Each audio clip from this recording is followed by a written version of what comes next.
Hello everyone, welcome to Frightening Tales. I know many of you enjoy listening to these videos as you fall asleep, so before you drift off, I'd love for you to leave a comment letting me know where in the world you're tuning in from, and if you're enjoying the story, don't forget to like and subscribe. Alright, now let's get comfortable, relax and dive into tonight's case. Unfortunately, crime is a part of life in the modern world. That is not to say that crime is a purely modern phenomenon, but with the advent of modern technology, criminals have become more mobile. Criminals are able to easily traverse through countries and from one country to another to commit their nefarious deeds. Because of that, it has become increasingly difficult to run away from crime. Modern technology has also allowed international audiences to learn about high-profile crimes and in some cases for fan followings of criminals to develop. In the pages of this book, you will learn about 12 high-profile crime cases from around the world. Some of these cases, such as the Hinterkaifeck murders and the murder of Kelly and Bates, attained notoriety due to their brutal and bizarre nature, while others were solved by DNA profiling after several twists and turns.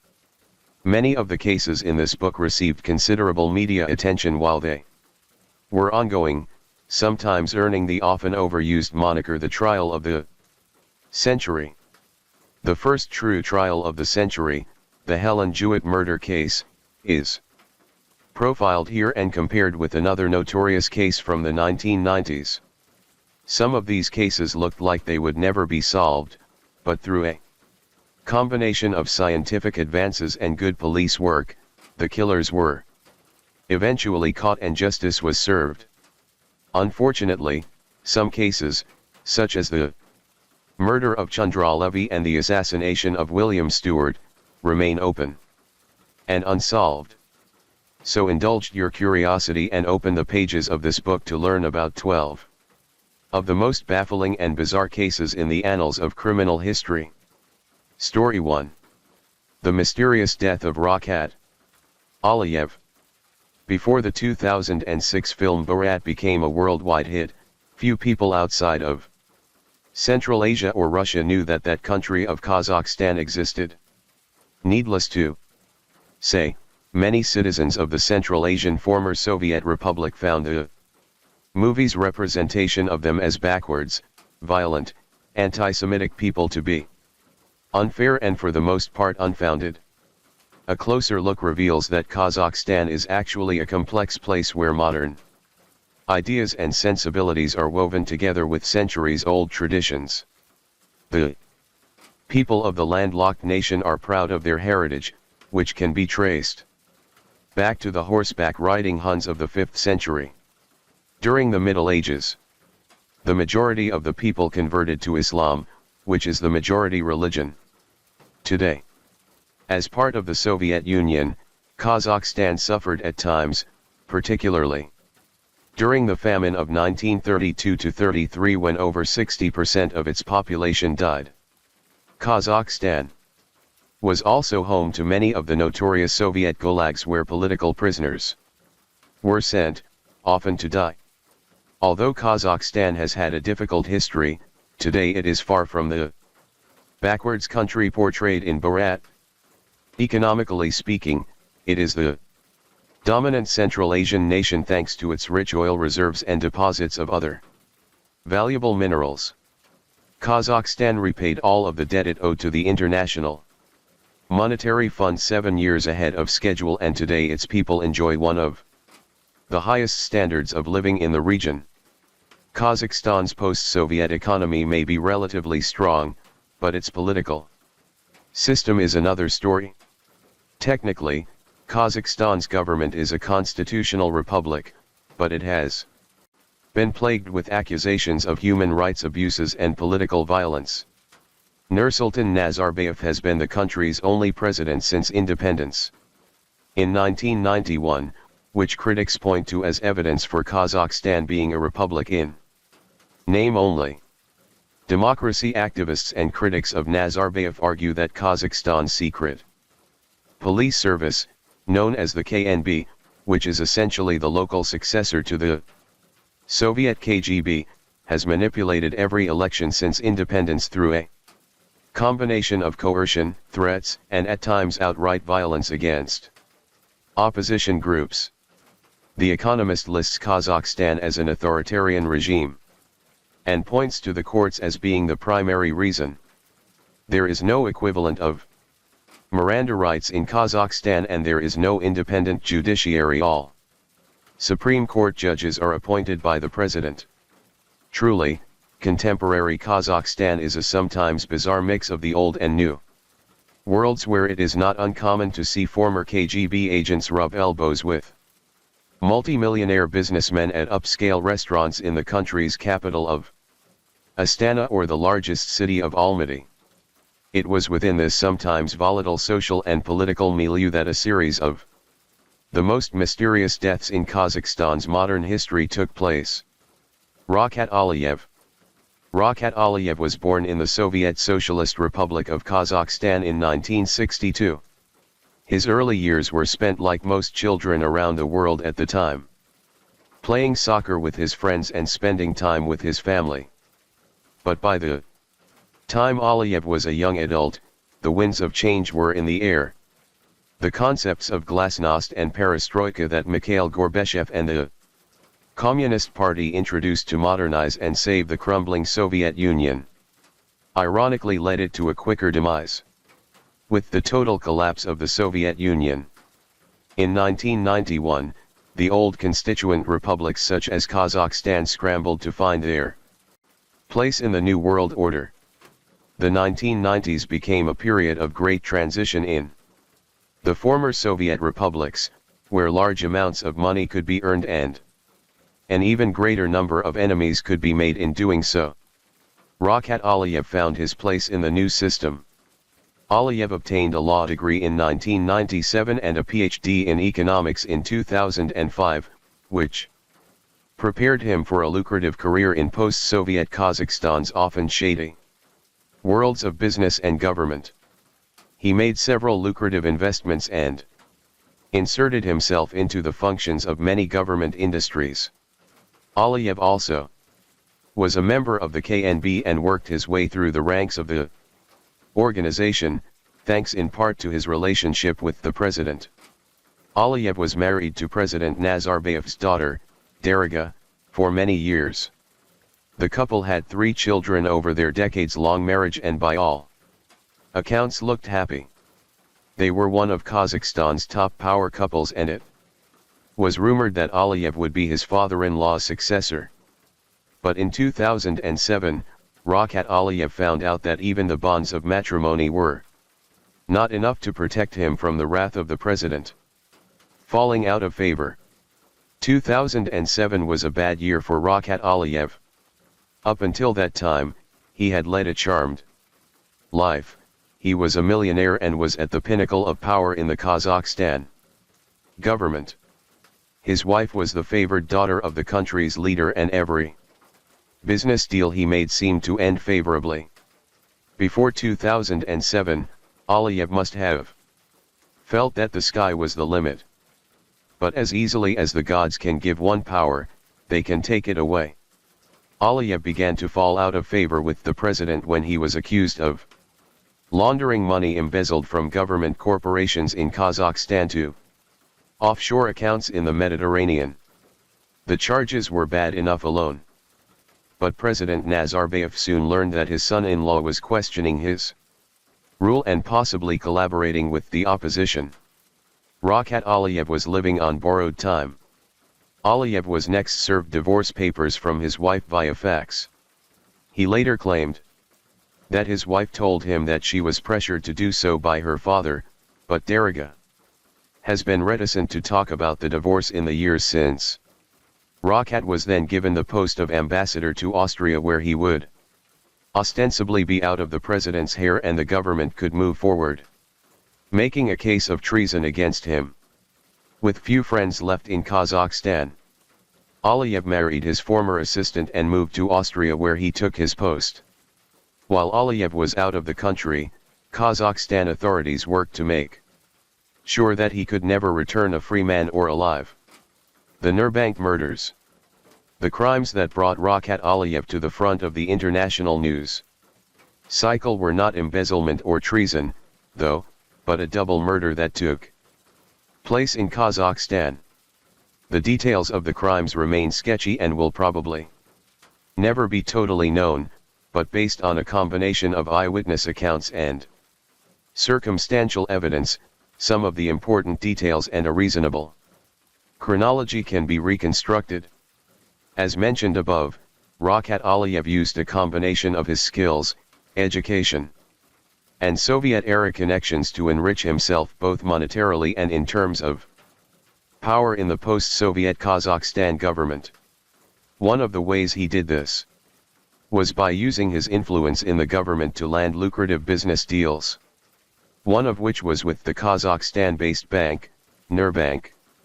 By January 2007, Aliyev owned 75% of Nurbank, but to him it was more than just another revenue stream or job. It was a family operation. His father owned a small percentage and his son was on the board. Essentially, Nurbank was Aliyev's fiefdom, and if things did not go as he liked, trouble was bound to happen.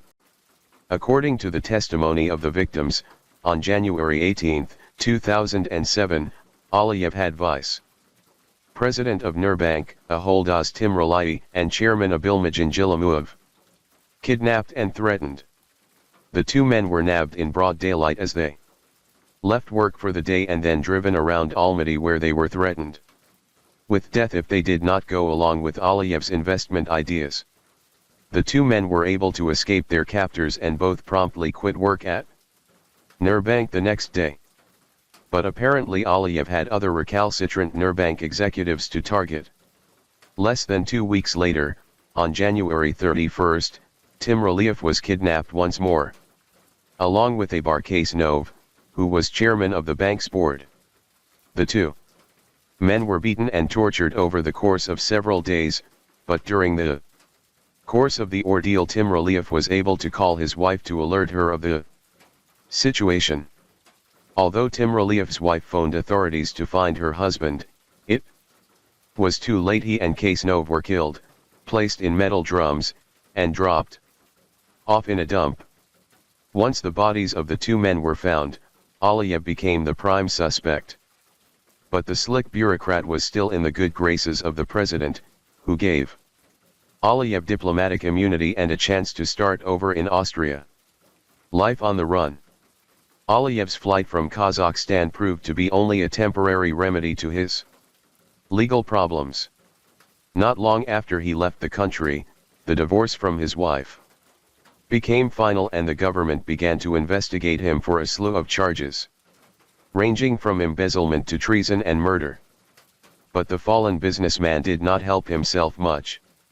From the perceived safety of such locations as Austria and Malta, Aliyev began to give interviews to the international press in early 2007. He said that he thought Nazarbayev should not be president for life and that the government of Kazakhstan was inherently corrupt. Aliyev would later put all of his thoughts about his former father-in-law into a tell-all, 2013 book titled, Godfather-in-Law. Aliyev's ungrateful attitude proved to be too much for President Nazarbayev, who in May 2007 allowed the government of Kazakhstan to charge his former son-in-law with murder and kidnapping in relation to the Nurbank case. Aliyev was promptly stripped of his diplomatic immunity and an international arrest warrant was issued for him. By late 2007 Rakat Aliyev was a man without a country. For a time, Aliyev found safety in Austria. The Austrian government refused to extradite Aliyev because it argued that he could not receive a fair trial there and that if convicted he would be punished in a way that would violate his human rights.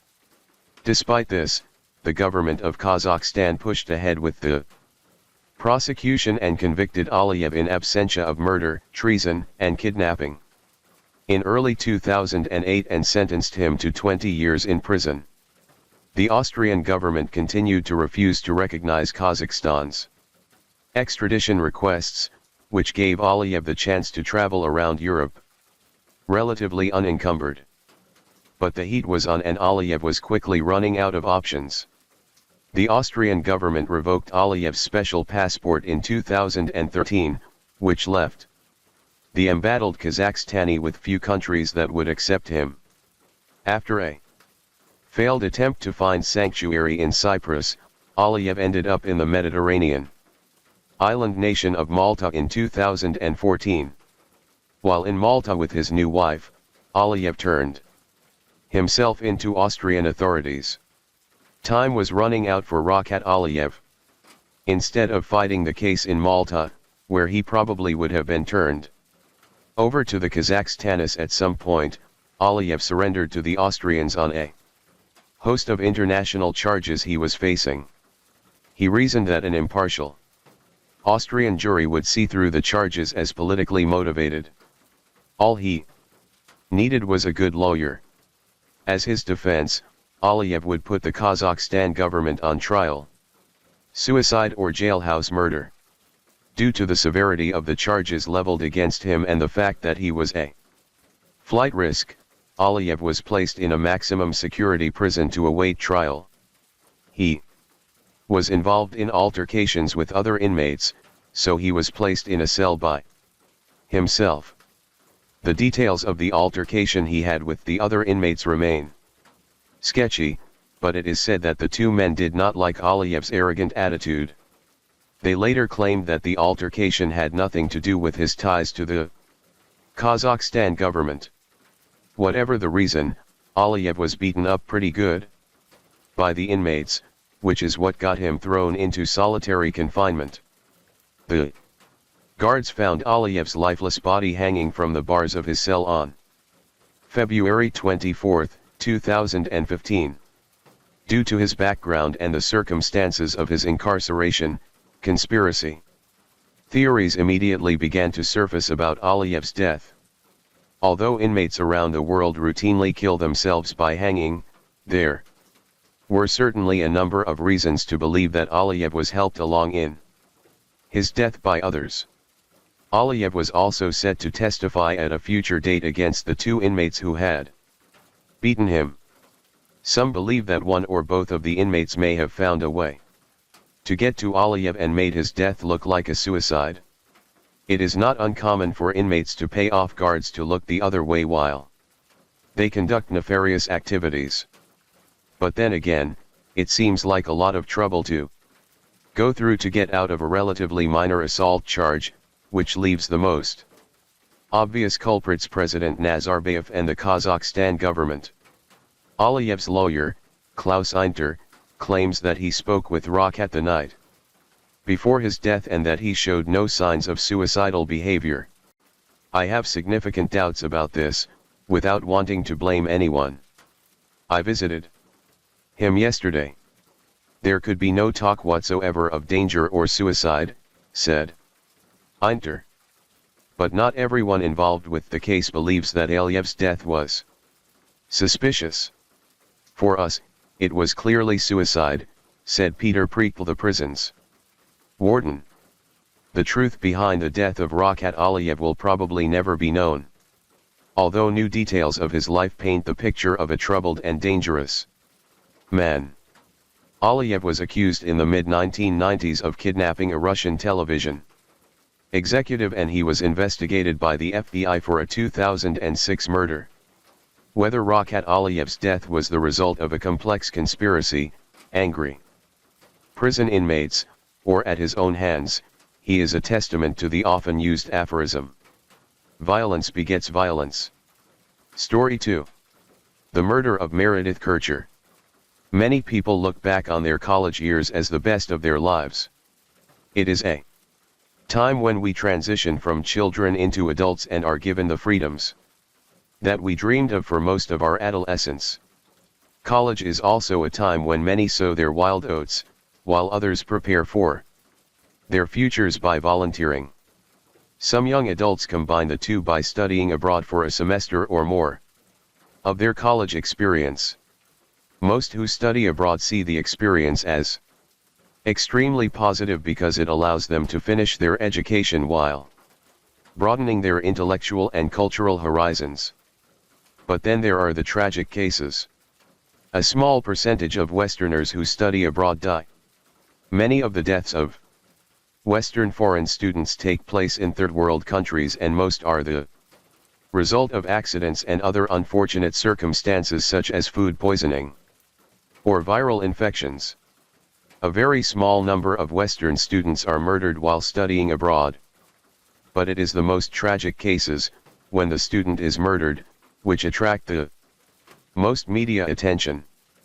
The brutal 2007 murder of British college student Meredith Kercher and the subsequent legal proceedings that were associated with it were replayed over and over by media outlets around the world. The case attracted so much attention due to a number of reasons. First, the murder did not take place in a third world country, but in the industrialized, Western nation of Italy. The setting of Italy also proved to provide ample fodder for the media when the lurid details of the lifestyles of those involved with the case were juxtaposed with the usually conservative nature of Italian society. The nature of the Italian justice system was also a point of interest, as the trials of those accused of Kercher's murder never seemed to end. Finally, the case tugged at the heartstrings of people around the world when they learned how brutally the attractive young student was murdered. The feelings of sympathy for the victim were contrasted with hatred and vitriol for the suspects. Especially American Amanda Knox, who was often portrayed as a cold-blooded Jezebel by the international press. Meredith Susan Cara Kercher, 1985 to 2007. In many ways Meredith Kercher was like most 22-year-olds throughout the Western world. She grew up in a middle-class family in the London area, England, with two older brothers and a sister. As the youngest child, Meredith's parents spoiled her a bit, but her older siblings were always around to keep her out of trouble. After high school, Kercher went on to college at Leeds University, where she showed an interest in and aptitude for Italian culture and language. As she majored in Italian, Meredith, like most college students around the world, worked part-time at restaurants in order to cover her tuition and have a little spending money. But Kercher believed that she had reached a wall with her studies at Leeds, so she transferred to the University of Perugia in Italy in the fall of 2007. Meredith Kercher believed that the move would not only be an enjoyable experience, but would also prepare her for future employment. When she arrived in Perugia, Kercher moved into an upstairs apartment of a home that she shared with two young Italian women and 21-year-old American, Amanda Knox. Two young Italian men who were known to enjoy booze and drugs lived in the downstairs apartment. Although Knox spent most of her free time with her boyfriend and Kercher had an extensive network of friends in Perugia, the two young women were friendly with each other and went out together from time to time. The other roommates of the women also later told investigators and reporters that there was no visible animosity between Kercher and Knox. Overall, the young women got along fine. Until the fateful night of November 1, 2007. The murder. The details of the events surrounding the last night of Meredith Kercher's life remain murky because of conflicting court testimonies and inconclusive forensic evidence, but Italian police have been able to reconstruct a general timeline. Early in the evening of November 1, Meredith went to the home of an English woman and had dinner with her and two other women. The group ate dinner and had a couple of drinks, but Meredith left the home on foot around 8:45 p.m. After this point, the chronology gets confusing because it is based on the testimonies of Kercher's suspected killers. According to the testimony of Amanda Knox, she returned to the apartment on the morning of November 2, 2007, after having spent the previous night at the home of her boyfriend, 23-year-old University of Perugia student Raffaele Solicito. Knox said that she noticed some drops of blood in the bathroom she shared with Kircher and that the door to Meredith's bedroom was locked. She then left the apartment but returned later with Solicito when they noticed from the outside that one of the windows in Kircher's room was broken. The pair then called the police. In the meantime, Knox and Kircher's roommate Filomena Romanelli returned home with a male friend who forced open the door to Kircher's room. They were shocked with what they found. The lifeless body of Kircher was in a pool of blood covered by a blanket. An autopsy revealed that her death was no accident, nor a suicide. Kircher had been severely beaten, stabbed several times, and had her throat slit. She had also been raped. The gruesome crime quickly made headlines in Italy and back in Kircher's homeland of Britain. The authorities in Perugia needed to catch Kircher's killer, fast. An arrest is made. In many ways Rudy Guid was the perfect suspect for Meredith Kircher's murder. At the time of the murder, Guid was an unemployed 20-year-old immigrant from the Ivory Coast who was well known to the local authorities for his involvement in drugs and criminal activity. Guid was particularly known for burglaries. His particular method of operation involved casing a spot out first and then returning later to burglarize it, usually with a knife or other type of weapon in hand. In fact, Guid was arrested just days prior to Kircher's murder for the burglary of a business with a knife in his hand. Since Guid was known to the local authorities and his MO seemed to match the murder, he was the first suspect to be brought in for questioning. The story that Guid gave to the police was full of many holes and just did not seem to jibe with reality. He claimed that on the night of the murder he and a friend were at a nightclub for most of the night. The alibi could only be partially verified. The police determined that Guid could have gone to the nightclub and had enough time to leave, kill Kircher, and then return to the club. Guid dug himself further into a legal hole when he admitted to knowing Kircher and spending time with her on the night previous to the murder at a nightclub. Witnesses who reported seeing Guid at the nightclub on October 31st only remember him spending time with a blonde, not a raven-haired woman like Kircher. Guid also did not help his case when he left Italy for Germany the day after Kircher's murder. He later claimed that he only did that out of desperation and that he was afraid that the murder would be pinned on him because he was black. But forensic evidence never discriminates. After interviewing Kircher's neighbors, the authorities learned that Guid was acquainted with the men who shared the downstairs apartment, which meant that he surely had the opportunity to kill the young British woman. Forensic experts discovered many different sets of fingerprints in Kircher's apartment, some of which were proved to be Guid's. A shoe print next to some broken glass outside of Kircher's apartment, as well as a bloody palm print next to her body, were also determined to belong to Guid. The final nail in Rudy Guid's legal coffin came when the seminal fluid found inside Kircher was matched to him. The case against Rudy Guid was airtight and open and shut. Guid was convicted of murder on October 29, 2008 and initially sentenced to 30 years in prison, which he later had reduced on appeal to 16 years.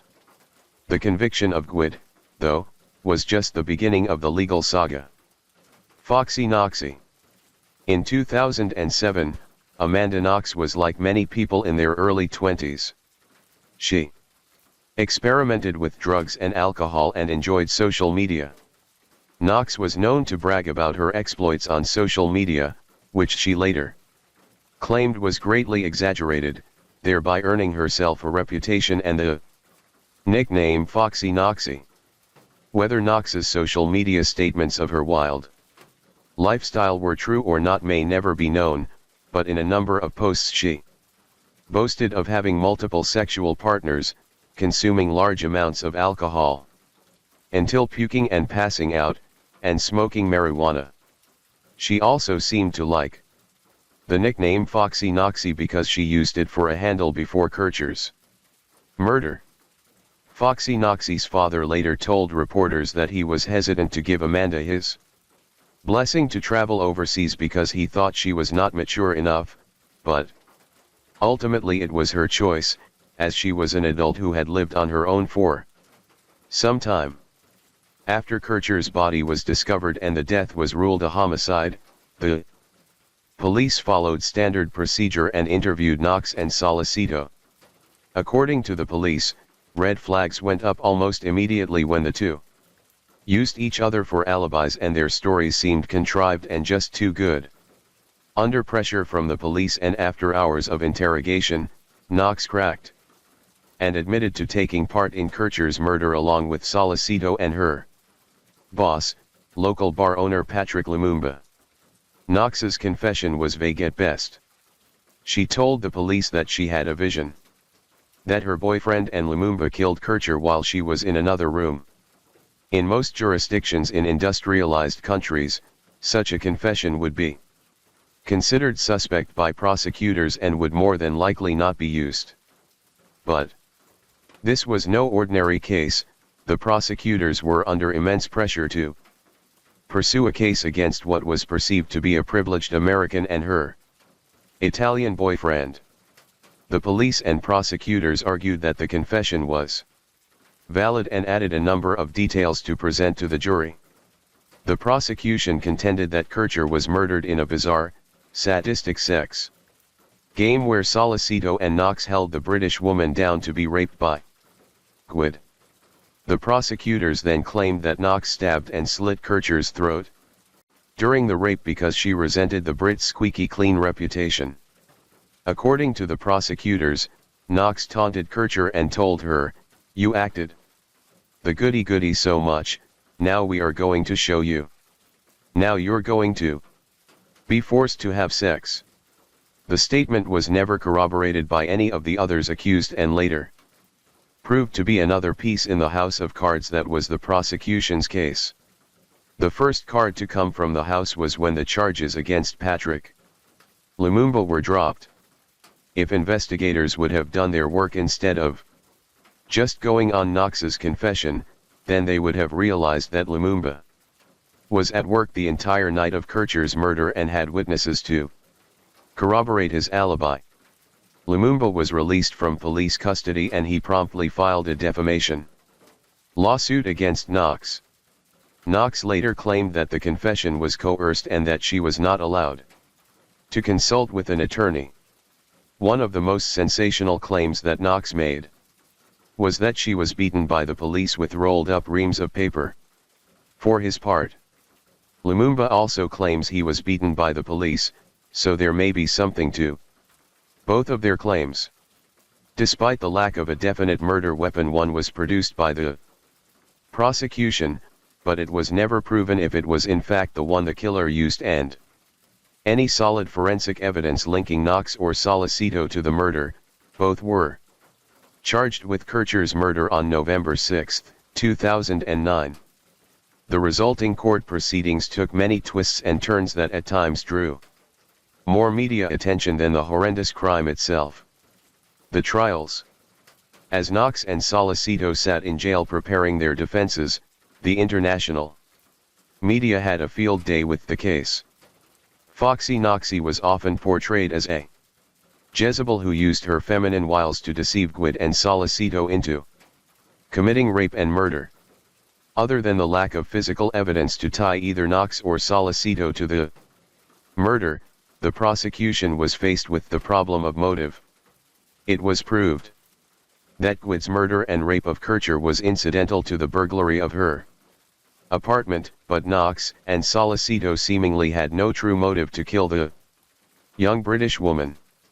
The prosecution's case was that the murder was part of some bizarre sex session, but the reality is there was no evidence for any of that. There was also no evidence that Knox and Solicito even knew Gwyd. Despite the lack of evidence, the prosecution decided to move forward with their case. They believed that they had enough evidence to convict Knox and Solicito. It also did not hurt that Knox was an American. By the time of her trial in early 2009, the international media had turned Knox into the perfect villain, a sex-crazed, ugly American who took advantage of her innocent, unsuspecting roommate for her own twisted satisfaction. Public opinion was firmly against Knox. She probably would have been convicted of the Lindbergh kidnapping if she were alive at the time. Knox and Solicito were tried together and convicted of murder on December 5, 2009, which many experts contend was largely the result of the negative publicity Knox received by the international media. Knox received a 26-year sentence and Solicito 25 years. The duo was promptly sent to separate prisons to complete their sentences. But sometimes the wheels of justice work in a circuitous manner, especially in Italy. Knox and Solicito filed appeals for their convictions that ultimately led to a new trial, which began in late 2010. The world was watching once more as Foxy Knoxy and her convicted killer paramour fought for their freedom. The appeals court ruled that what little physical evidence connected Solicito to the crime scene, no physical evidence could be linked to Knox, was probably the result of contamination. On October 3, 2011, both Knox and Solicito were acquitted of Kircher's murder and released from custody, although Knox had been convicted previously of slander on Lumumba. Knox's family and many people throughout the United States were joyful with the verdict, but they soon learned that the Italian justice system works quite differently than in the United States. In the United States, if a defendant has been proven not guilty by either a judge or jury, he/she can never again be tried for that crime. Things are a little different in Italy. The Italian courts, responding to pressure by some in the public as well as the Kircher family, decided to set aside Knox's and Solicito's acquittals in 2013. Both remained free on appeal, and Knox had returned to the United States in 2011 and vowed never to return to Italy. After another round of media attention, the case once more went before the courts, which resulted in complete exoneration of Knox and Solicito on March 27, 2015. The presiding judge, Gennaro Marasca, told the court that no biological traces that could be attributed to them in the room of the murder on the body of the victim, where in contrast numerous traces were found attributable to Gwyd. It seems as though the saga of the murder of Meredith Kircher was finally over. Or was it? The aftermath. Today, Knox and Solicito are no longer a couple. Both have tried to move on with their lives, but it has not been easy. Knox, who now has a slander conviction on her record, has tried to pick up the pieces in her hometown of Seattle. She works part-time as a freelance writer and has a fiancé. The trials were not easy on her family either. Her parents paid for her criminal defense, which has left them insolvent and struggling financially at a point in their lives when they should be looking forward to retirement. In the end, it looks as though Rudy Gwyd acted alone. Kircher apparently caught him in the act of burglarizing her home, so the convicted killer decided to rape and murder her and then made a sloppy getaway. Although most Americans who followed the case believe the synopsis of the crime, there are still many who think Knox was somehow involved. The case might be closed officially, but the debate about Knox's guilt will rage on for years, said journalist Barbie Lazzanado, whose book Angel Face recounted the first trial. There are just too many unanswered questions, even for those of us who covered the case from the start. The Kircher family in particular believes that Knox and Solicito got away with murder. The family is in shock after the verdict, said Kircher family attorney after Knox and Solicito were exonerated in 2015. I've had to explain to them there are now no avenues open to them. There is a great sense of bitterness. As if to add salt to the Kircher family's psychological wounds, Rudy Guid was given a furlough in June 2016. The only person known definitively to be involved in Meredith Kircher's murder will be released very soon. Story 3. Frances Frankie Stewart Silver. A 19th-century Black widow. In today's often chaotic world, many desire the justice of earlier periods. Some of the primary complaints from people today concerning the justice system are that the convicted are given too many amenities while in prison, and in the United States many think that death sentences take too long to carry out. In 19th century United States, justice was quick and hard. Death sentences were routinely given and the appeals process was limited in most cases if it was available at all. The 1831 murder of Charles Johnny Silver in rural North Carolina is one such case. Charles's killer was determined to be his wife, who was quickly arrested, tried, and executed all within a matter of months. In that respect, the murder of Charles Silver was like many others of the period. What makes this case particularly interesting and important is the number of unanswered questions surrounding it, which have ultimately made the case enduring in the minds of people for generations, making it a genuine American folk legend.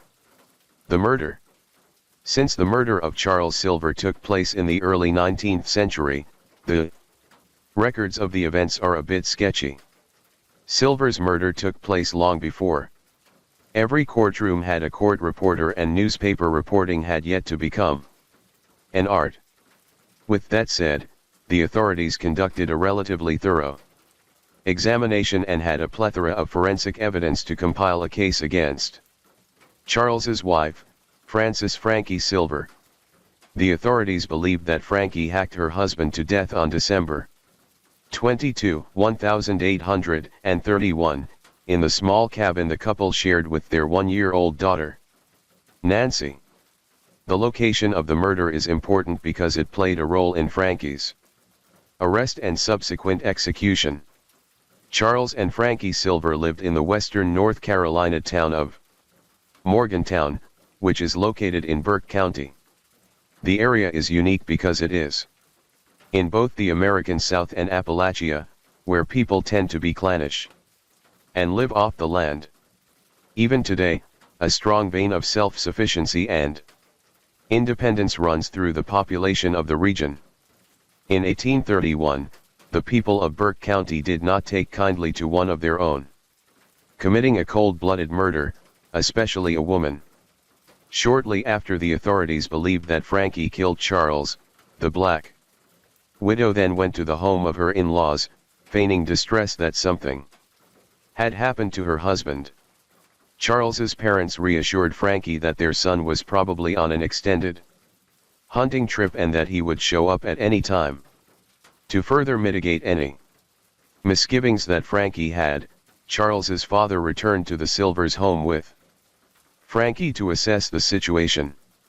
The Burke County authorities believe that Frankie's visible concerns were just a ruse to elicit sympathy from the victim's family and to create an alibi. Charles's father found nothing outwardly suspicious at the Silver cabin, although several of Charles's personal effects that he probably would have taken with on a trip were in the home. By all accounts, Charles's father was convinced that nothing was amiss at his son's household. Charles must have gone hunting with a friend.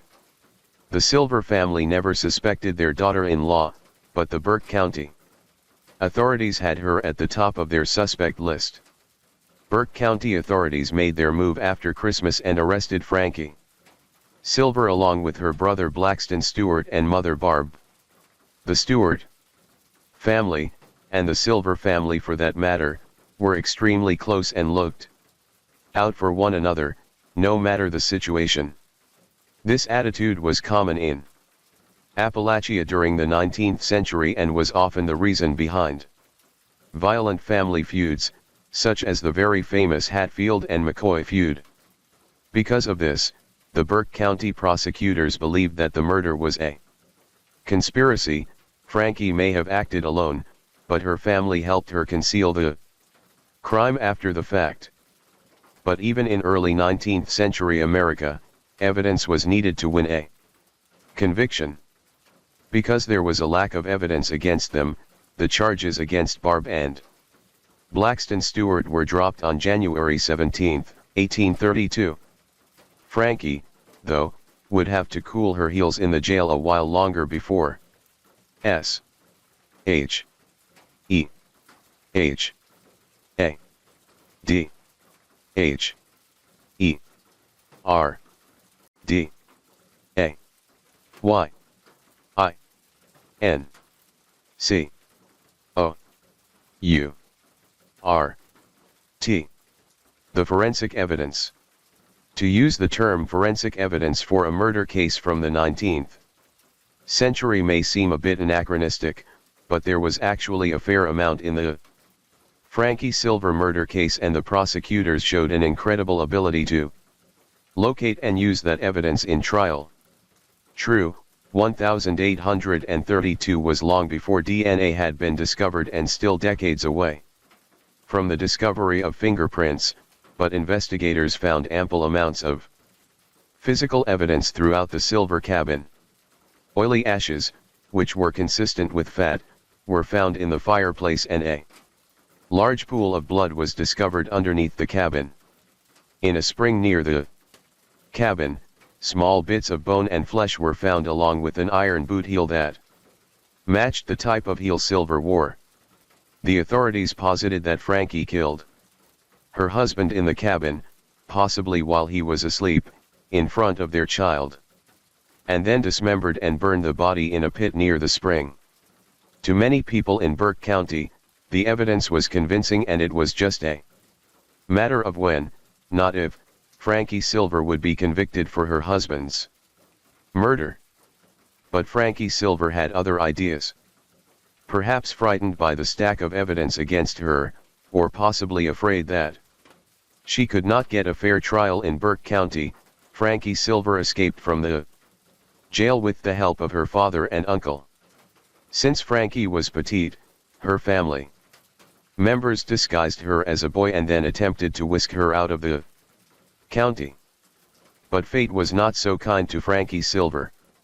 The trio did not get very far, as the sheriff rounded up a posse to block all the roads in order to catch the elusive femme fatale.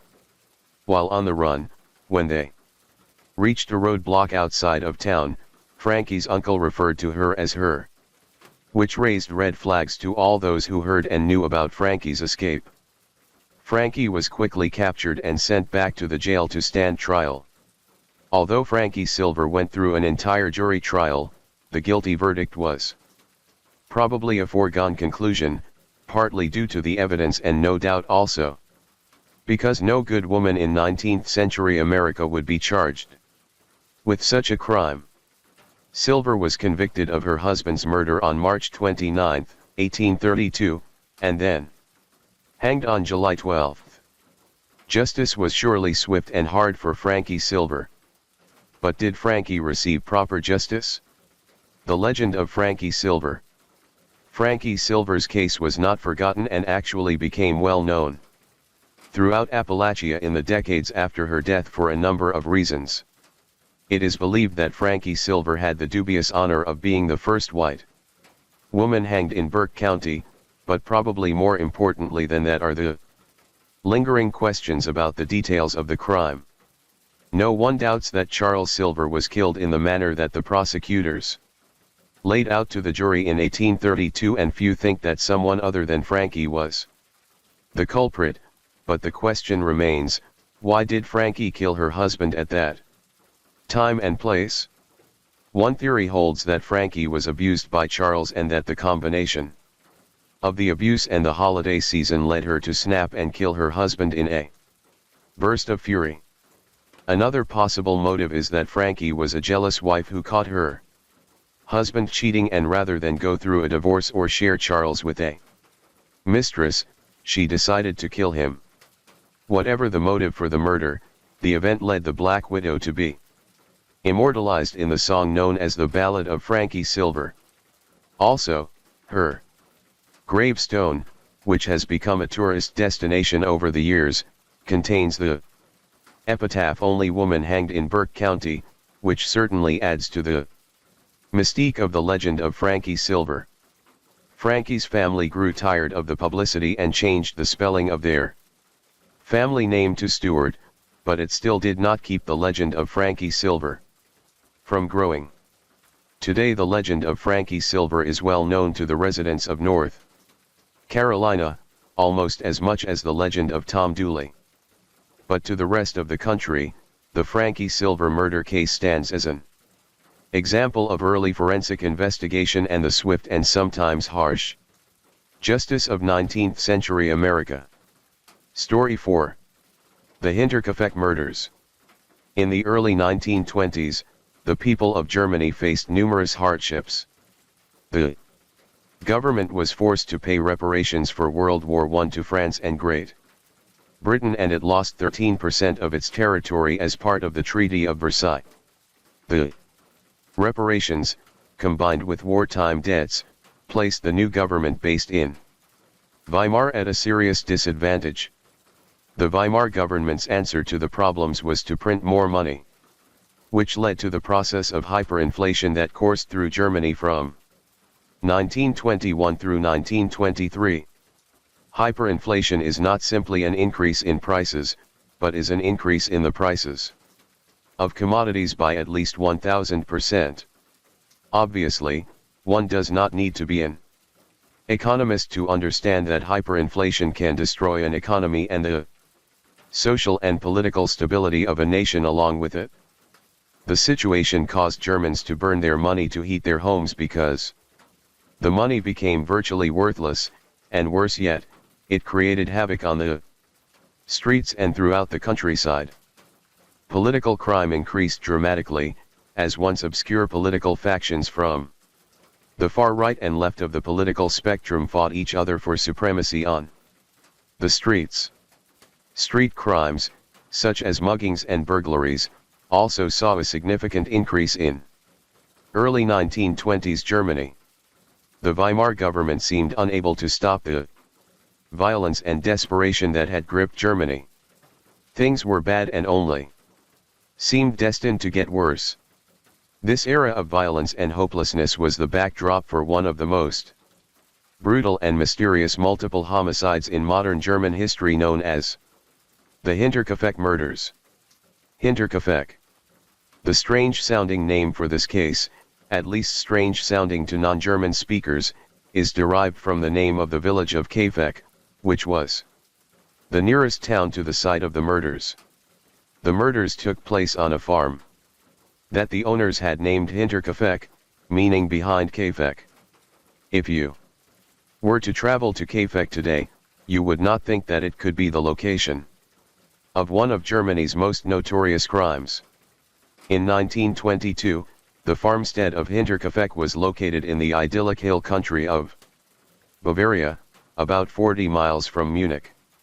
At the time, most of the people in the area worked in agriculture, and it was a place where neighbors knew one another.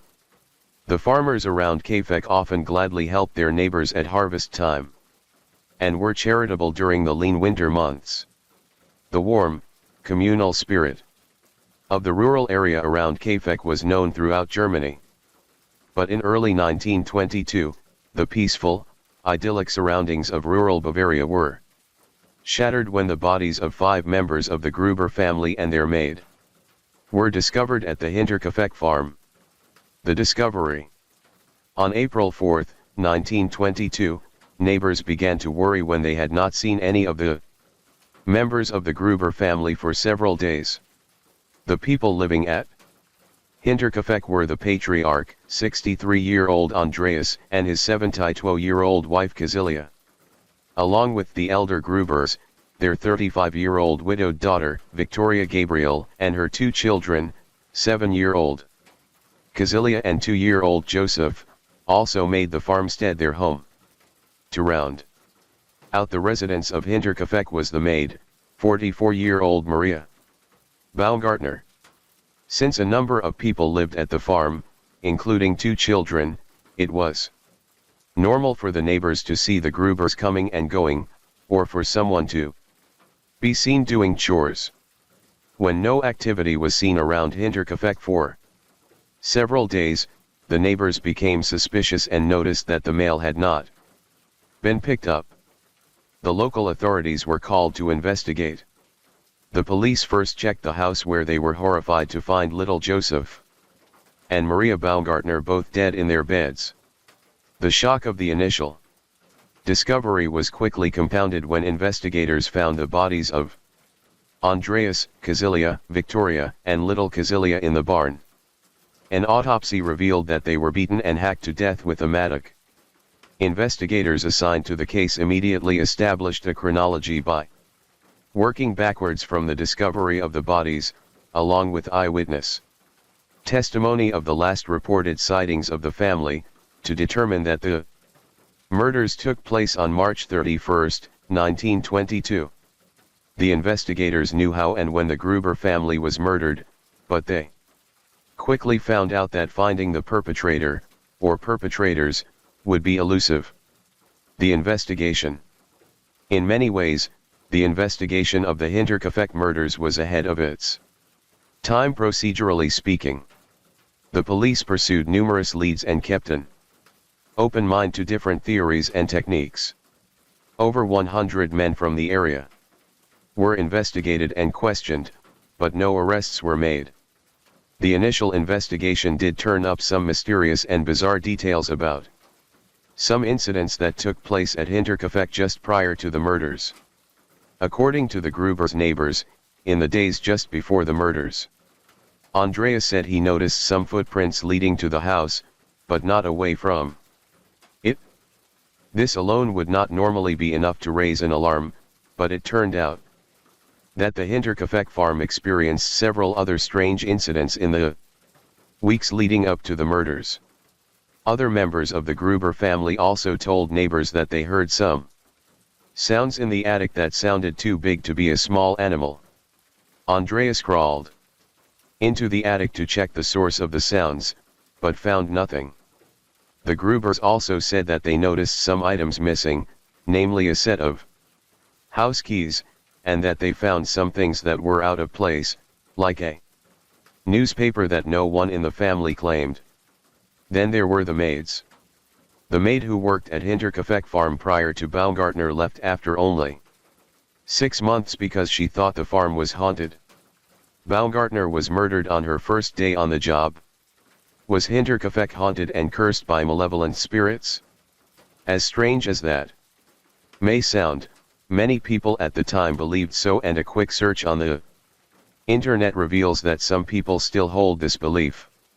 After investigators collected the statements of the neighbors and interviewed men from the area, it seemed as though there were no suspects in the macabre case. At their wits' end, the local police decided to remove the skulls from the victims in order to have a clairvoyant in Munich offer any suggestions or leads. None were found. The lack of arrests in the Hinterkaifeck murders troubled the citizens of rural Bavaria, but the police did have some theories, although one of them reached into the realm of the bizarre. One of the early suspects was actually a dead man, Karl Gabriel. Gabriel was the husband of Victoria and father to little Kazilia, but he supposedly died on the Western Front during World War I. Since his body was never recovered from the battlefield, some people speculated that he actually survived and then deserted to keep from being sent back to the front. There are some obvious problems with this theory. Although Gabriel's body was never recovered, his comrades all claimed to have seen him die. It was not an uncommon occurrence for bodies of soldiers killed on the battlefield, especially the Western Front, to never be recovered during World War I. Thousands of men routinely died at a time fighting for land the size of a football field, and in the confusion identity tags and papers were often lost, destroyed, and misplaced. The use of chemical weapons also made entire regions uninhabitable, and so bodies were often left to rot. Then there is the question of motive. The initial investigation of Gabriel did not turn up a clear motive he would have to murder 6 people in cold blood. It seems unlikely that Carl Gabriel would stage his own battlefield death, desert the army, and then wander around Germany for a few years before killing his family. With that said, some circumstantial evidence points toward Carl's wife being the primary intended target of the murderous rampage. Victoria's body received more damage than any of the others. She and her mother were the only 2 strangled and beaten, but Victoria was beaten worse. Then there was the question of little Joseph's paternity. Since Carl was allegedly killed during the war, he could not have been Joseph's father. Neighbors suspected the father to be a local man named Lorenz Schlittenbauer. Schlittenbauer was in fact Victoria's suitor at the time, but the police were never able to link him to the crimes, primarily because he had no motive, even if he was Joseph's father. The more investigators searched the backgrounds of the Gruber family, the more they learned that they were not such a normal family. Many believed that Andreas was actually the father of Joseph and pointed out that the Gruber patriarch was actually prosecuted for incest with his daughter, although he was acquitted. Again, even if it were true that Andreas and Victoria had an incestuous relationship that produced Joseph, it does not seem like a motive to murder the entire family. And how would Andreas have beaten and hacked himself to death with a mattock? The dead ends concerning familial suspects led investigators to believe that the motive was robbery and the perpetrator, or perpetrators, were actually motivated by financial reasons.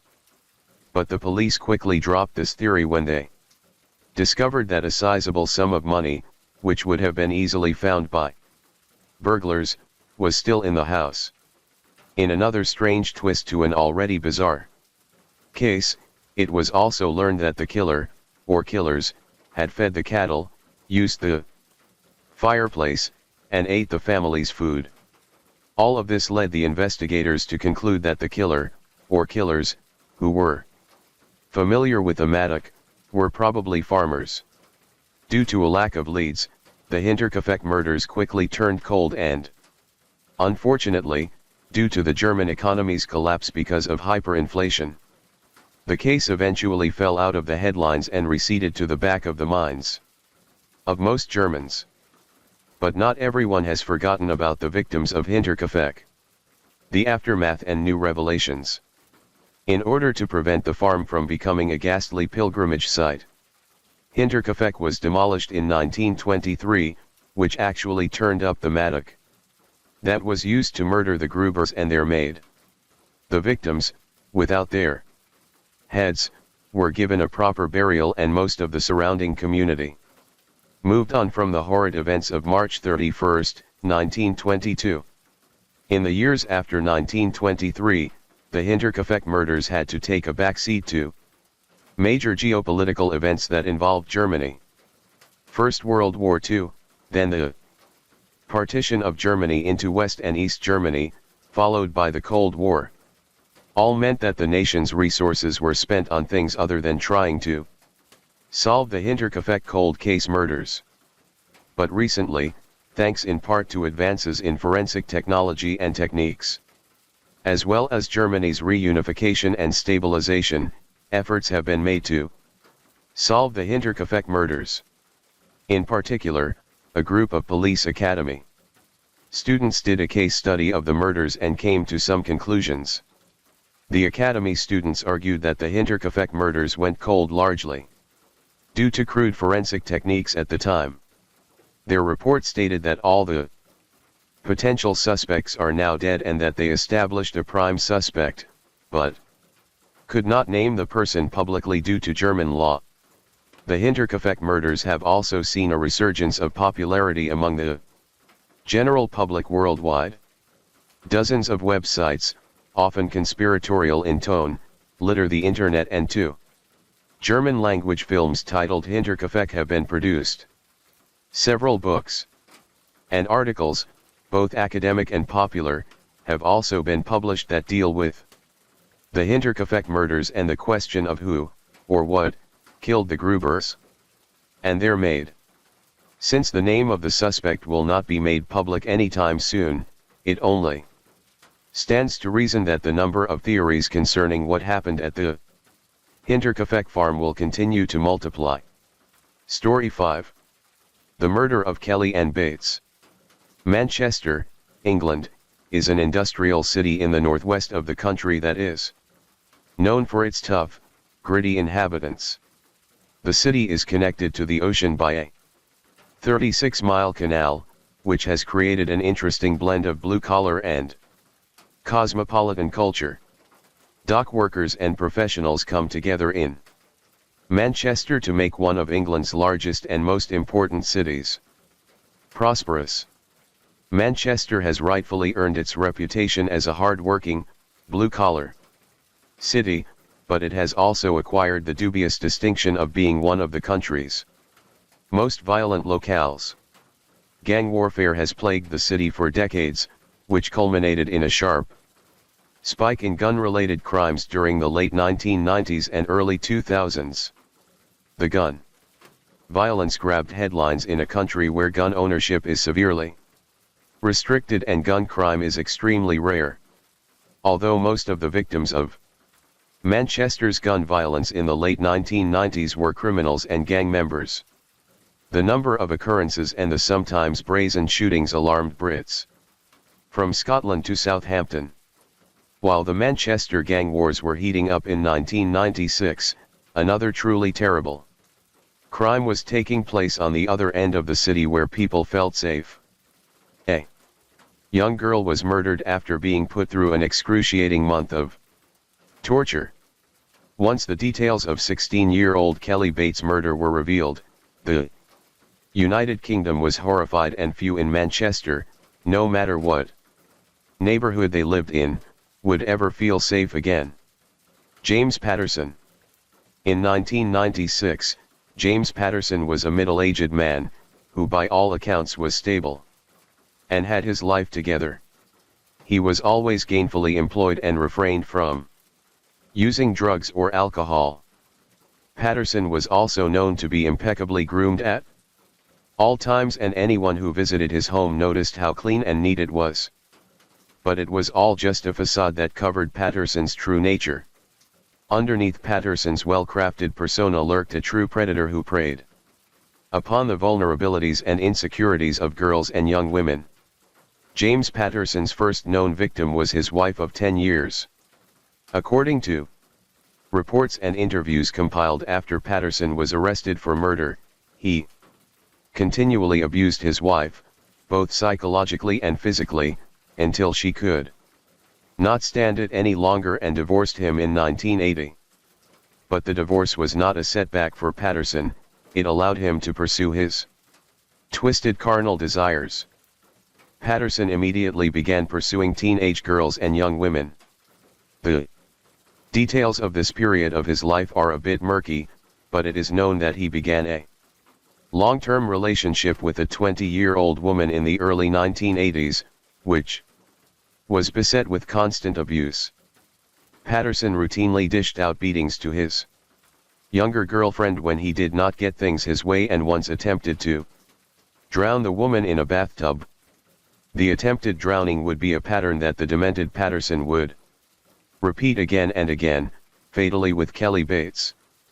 Perhaps Patterson thought that a 20-year-old woman was too old and difficult for him to control, so the next two known long-term relationships he had were with teenage girls who were young enough to be his daughters. During the late 1980s, Patterson was involved with a 15-year-old girl and, like his previous relationships, it ended in violence and abuse. In particular, Patterson beat the girl and also tried to drown her in a kitchen sink. The girl survived, and Patterson was never prosecuted for the assault, which left him able to search for his next victim. While Patterson was victimizing girls and young women during the 1980s, he was somehow able to avoid prosecution, which is perhaps the most tragic aspect of this case. James Patterson committed numerous felonies, including statutory rape and aggravated assault, before he ultimately murdered Kelly Bates, but unfortunately none of his victims were willing to come forward before 1996. James Patterson was a true predator. He knew how to select his victims. With his predatory craft perfected, Patterson trolled the streets of Manchester until he found his next victim, 14-year-old Kelly Bates. Kelly Bates. To those who knew her, Kelly Bates was a typical teenage British girl. The cute brunette was described by her parents, Marguerite and Thomas, as warm, affectionate, and intelligent. She normally enjoyed spending time with her family and friends from school, but in 1993 things began to change around the Bates home. According to her parents, Kelly always had a bit of a rebellious streak, but she began to openly defy them, and it was also apparent to them that she was hiding something. Kelly had met a new boyfriend, and unfortunately for the Bates family it was one of Manchester's worst predators, James Patterson. Although Patterson treated Kelly well in the initial stages of their relationship and did not abuse her, the 14-year-old knew that the extreme age difference, Patterson was 46, when they met, would be difficult if not impossible for her parents to accept. So Kelly Bates and James Patterson began a secret affair. At first, the two met in different places around Manchester until the relationship became sexual, and then they mainly met at Patterson's home. Once Patterson felt that he had the girl in his clutches, he invited her to move into his home. The Bates family was in a precarious situation. If they put their feet down or went to the police, they risked alienating their daughter and perhaps losing her to the mean streets of Manchester. Because of this, they decided to let Kelly make her own decision. Kelly's decision proved to be fatal. Kelly attempted to keep up the appearance that she was in a normal relationship with Patterson, but like Patterson's persona, it was all just a facade. Kelly's parents noticed bruises on their daughter occasionally, which they asked her about, but received no answer. Kelly's parents continued to worry about her, but were relieved when she moved back in with them. Perhaps it was just a phase that Kelly needed to go through. They gave her space, and everything worked out, they thought. But by 1996, Patterson had perfected his predatory skills, and he was able to convince Kelly to move back in with him in the beginning of that year. Kelly could not have known that the decision would lead to her death. Attempts by the Bates family to contact Kelly by phone went unanswered. The turn of events upset Kelly's parents, and their worry was heightened when they received an unsigned wedding anniversary card in March 1996. The card itself was not strange. Kelly was thoughtful and usually remembered important dates on the family calendar, but the fact that it was unsigned, coupled with the answered calls, raised red flags in the minds of Margaret and Thomas Bates. Little did they know that when they received the anniversary card, their daughter was enduring unspeakable acts of cruelty. The torment begins. Although Patterson was fairly forthcoming after he was arrested for Kelly's murder, he never told authorities some key details about the crime, such as if he planned the crime and if he did plan her murder, when he actually decided to go through with it. The attempted drowning incidents of his prior girlfriends certainly point toward a violent and a potentially homicidal personality, but the elaborate torture sessions that he put Kelly Bates through seemed to be a new wrinkle on the predator's method of operation. When the Manchester police discovered Kelly Bates' body in Patterson's home in April 1996, they were horrified at the extent of the teenager's injuries. The people of Manchester, who were accustomed to reading about crime and gang violence in their city, were especially disturbed when they learned about the details of Kelly's murder, namely the length of time she was tortured before she died. For a while, Manchester's gang violence would take a backseat in the press to the torture and murder of Kelly Bates. And the details of Kelly's murder were truly revolting. Based on a combination of Patterson's confession and the autopsy of Kelly's body, it was revealed that she was tortured for about a month before she succumbed to her injuries. While Kelly was being tortured, Patterson carried on his daily life, working and shopping, and apparently torturing the poor teen in his free time. Patterson tied his helpless quarry by her hair or with ligatures to radiators and bedposts throughout the house. Then he proceeded to inflict some of the most inhuman acts upon Kelly. The autopsy revealed that Kelly suffered over 150 different injuries during her month of hell. She was stabbed several times with multiple utensils. She suffered a broken arm and there were several burn marks on her, which were later determined to be from a hot iron. Kelly was also scalded with boiling water on her buttocks and left leg. As bad as those injuries were and as difficult it is for a normal person to imagine a human inflicting them on another human, or even an animal for that matter, the worst of her wounds were the result of several different mutilations. The demented Patterson mutilated Kelly's ears, eyebrows, nose, lips, and genitals. For some reason, he particularly focused on the girl's eyes, removing them from the sockets while she was still alive. Kelly was also deprived of water for most of her captivity, but she did not die of dehydration or shock from her injuries. Kelly Bates showed an incredible will to live, enduring through a lack of water and torture sessions that lasted for hours at a time. Ultimately, though, it appears Patterson never intended to let his girlfriend live. He drowned her in the bathtub and then turned himself into the police. The pathologist who examined Kelly's body was shocked at the level of abuse she suffered. In my career, I have examined almost 600 victims of homicide, said Home Office pathologist William Lawler. But I have never come across injuries so extensive. After he killed Kelly, Patterson calmly walked into the nearest police station and confessed to the crime, at least in his own psychopathic way. The arrest and trial of James Patterson. When James Patterson turned himself into the Manchester police, he told one officer, "I know I'm going ways. I know there is no point. I'm going to get found out anyway." Patterson was correct that his arrest was more than likely inevitable, but like a true psychopath he tried to deflect and mitigate his responsibility. He first told officers that Kelly drowned in the bathtub, which apparently sounded like a good alibi to Patterson since that is where he left her body and she did in fact die from drowning.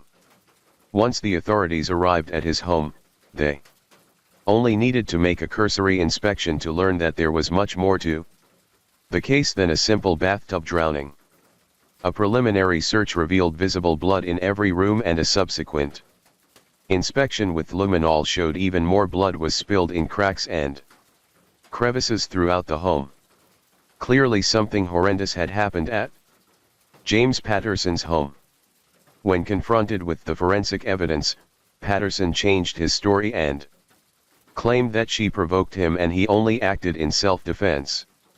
Obviously, no jury in the world would buy any defense that Patterson could conjure up when confronted with the mountain of forensic evidence that clearly showed him to be a sadistic maniac. He was convicted of murder and sentenced to a minimum of 20 years in prison. The judge who sentenced Patterson to prison perhaps best summed up the case and the type of person he is. "This has been a terrible case, a catalogue of depravity by one human being upon another," said the judge. "You are a highly dangerous person. You are an abuser of women and I intend, so far as it is in my power, that you will abuse no more." With that sentence, the streets of Manchester got a little safer. Story 6. The assassination of William Stewart.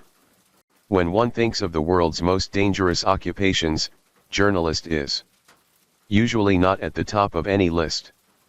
But the reality is that journalism can be a very dangerous profession, especially for foreign correspondents sent to cover riots and war zones in third world countries.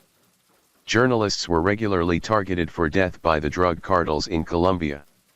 During the 1980s and more recently, many journalists have been singled out by Islamic extremist groups. The 2002 beheading murder of American-Israeli journalist Daniel Pearl in Pakistan by an al-Qaeda cell, which was filmed and broadcast to the world, was a stark reminder that reporters often take their lives into their own hands in search of a byline.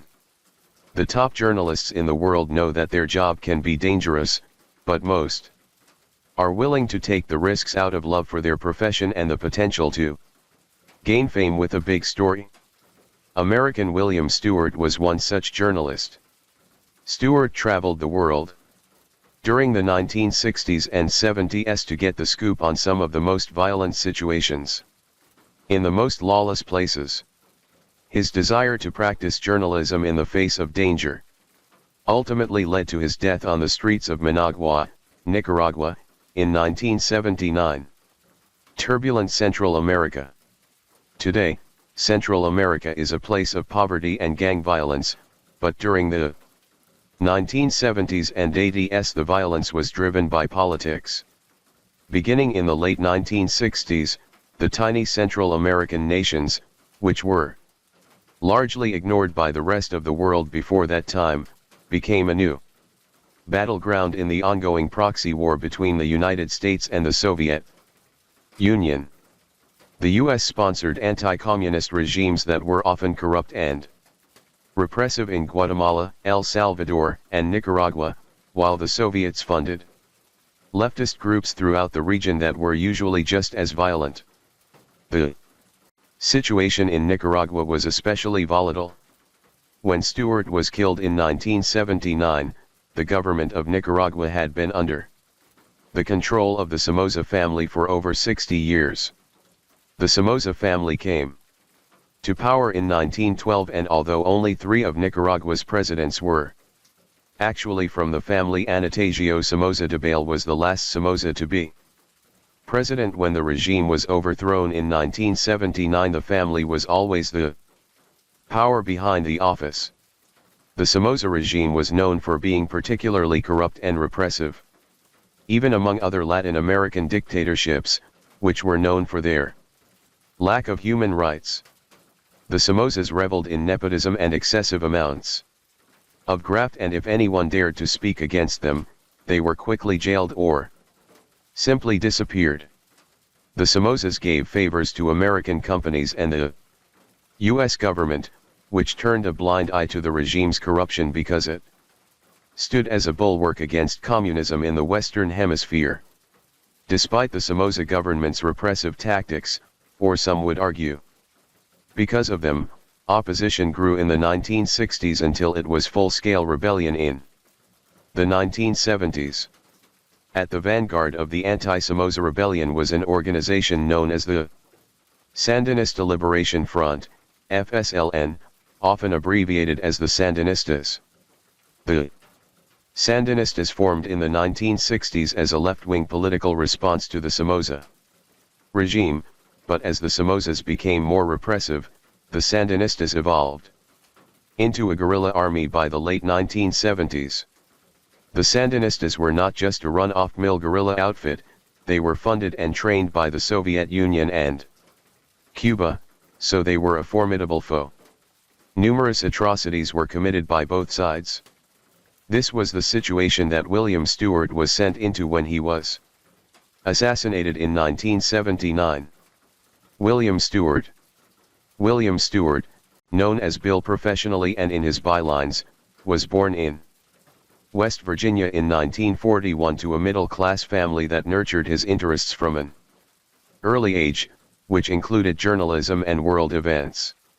Although William dreamed of being a reporter from an early age, he never imagined that his work would lead to his death and that his death would be a catalyst in the collapse of a despotic regime. Stewart did well in high school and then moved on to Ohio State University in 1963, where he earned a degree in journalism. In the 1970s, Stewart's first big job was with CBS television affiliate WCCO in Minneapolis, Minnesota. He was then hired by ABC News as a foreign correspondent, where he quickly earned a reputation as a solid reporter who was willing to travel to hotspots around the world in order to get scoops. Stewart's growing reputation earned him coveted yet dangerous assignments around the world, such as covering the 1979 Islamic Revolution in Iran. The results of the Islamic Revolution were enough to frighten many journalists away from covering volatile spots around the world, but the experience only seemed to invigorate Stewart, who looked for his next assignment. He found it in the war zone of 1979 Nicaragua, covering the Nicaraguan Revolution. When Bill Stewart was sent to cover the revolution in Nicaragua, he focused most of his reports on the growing leftist insurgency that was led by the Sandinistas. Stewart was not naive. He knew that the situation in Nicaragua was becoming increasingly turbulent and the Somoza regime was growing more desperate to hold onto power. Because of this, Stewart made sure to take precautions. He always traveled with a Spanish translator, 26-year-old Juan Espinoza. And he made sure to always let belligerents from both sides of the war know that he was a member of the Foreign Press Corps. Despite his precautions, Stewart could not avoid his death on the streets of Managua. June 20, 1979, was a hot day in the slums of Managua. Stewart and Espinoza were traveling through the slums of the city in a van clearly marked press, which had in the past kept them safe from violence from either side. Stewart was chasing down some leads about leftist insurgency leaders when they arrived at a roadblock that was erected by members of the Nicaraguan National Guard. The Nicaraguan National Guard was essentially the paramilitary wing of the Somoza regime. The members of the National Guard were loyal to the Somozas and vehemently anti-communist. Although the National Guard was an official government organization, its members often formed secret death squads and carried out clandestine extrajudicial killings of their enemies. The National Guard battled the Sandinistas primarily in urban settings, with the erection of roadblocks throughout Managua being one of their common tactics to capture, arrest, and kill Sandinistas or those sympathetic to the communist group. The Nicaraguan National Guard also interacted frequently with the Foreign Press Corps with few incidents. The Somoza regime had an understanding with the press and tried to manipulate it according to its goals. The Somozas may have been responsible for many atrocities, but they rarely sent their death squads to kill members of the media. When Stewart and Espinoza were stopped by the National Guard members, they thought that it was just another routine stop and they would soon be on their way. In fact, other members of the International Press Corps were also at the barricade filming the event. To their surprise, they were ordered out of the van and separated. Espinoza was shot and killed away from the camera while Stewart protested and showed his press credentials. Stewart was then ordered to kneel and was shot behind the ear, killing him instantly. To add insult to injury, the shooter then kicked Stewart's body. The driver of Stewart's van, Pablo Tiffer Lopez, would later testify that the shooter said, "I'm sure he's no journalist. He's a dog." But instead of being just another death squad murder, the assassination of Bill Stewart became headline news around the world and helped to topple the already teetering Somoza regime. A reporter brings down a dictatorship. In an era before the internet, the film footage of Bill Stewart's assassination was broadcast into the homes of millions of people around the world on broadcast news. In the United States, the major networks showed the entire, uncensored killing to horrified Americans from coast to coast. The video of Stewart's killing went viral long before YouTube was even a thought in anyone's mind. The immediate impacts of the assassination were dreadful for the Somoza regime, which never prosecuted anyone involved with the killings. The government only lasted about another month, and President Anastasio Somoza Debayle fled the country in July and was assassinated just over 1 year later by a Sandinista hit team in Paraguay. Many historians attribute the fall of the Somoza regime to Stewart's assassination. After the shocking film of his murder was broadcast on television, American support for the Somoza regime plummeted, and President Jimmy Carter refused to give Somoza political asylum in the United States. Bill Stewart's assassination was clearly a case where one man changed the course of history. Unfortunately for Bill Stewart, the young reporter had to die in the process. Chapter 7, The Cold Case Murder of Ralph Smith. Cab drivers are some of the most underappreciated workers in the world. Cab drivers bring us to destinations, usually without questions, and in return they are often harassed, are the butt of jokes, and are sometimes the victims of crime. Many cabbies pay for their own cars and gas, and the ones who drive company cars often have to pay the company a certain amount before they can collect any money from the fares.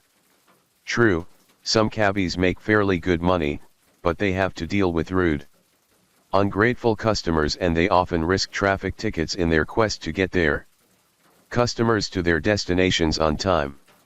Too many tickets can cost a cabbie his/her license, and with it, his/her livelihood. Then there is the danger of being a cab driver. Cab drivers are often the victims of robberies in many American cities, and even in cabs that have protective plexiglass that separates the driver from the passengers, assaults, robberies, and even murders can occur. Most Americans have heard or read news reports of a cabbie being robbed or even murdered, but few have stopped to consider truly how dangerous and underappreciated the occupation is. Ralph Smith was one such cabbie who met an unfortunate end on the streets of Raleigh, North Carolina. The murder of Ralph Smith. The evening of October 22, 1971, began like any other in the home of 51-year-old Ralph Smith. He kissed his wife and 3 children goodbye and drove off in his cab to work for the night. According to his family, Ralph Smith always took precautions and was not known to take chances while working. He carried a pistol with him at all times when he was working and was considered a pretty good judge of character. He avoided picking up fares that looked too drunk or drugged out, and he was always cautious in high-crime neighborhoods. But no matter how careful a person can be, one can never avoid every pitfall. When Ralph did not return home from work early the next morning, his wife was not immediately worried.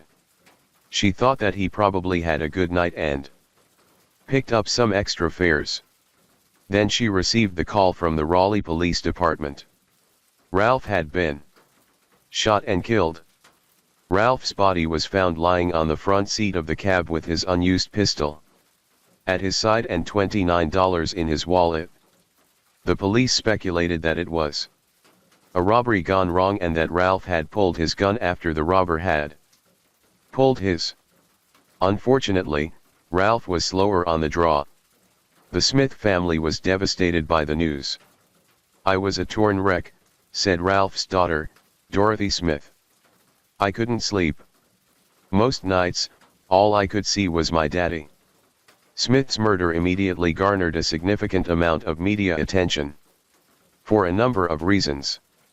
The killing took place just south of Raleigh's downtown, within a few blocks of the state capitol and the downtown entertainment district.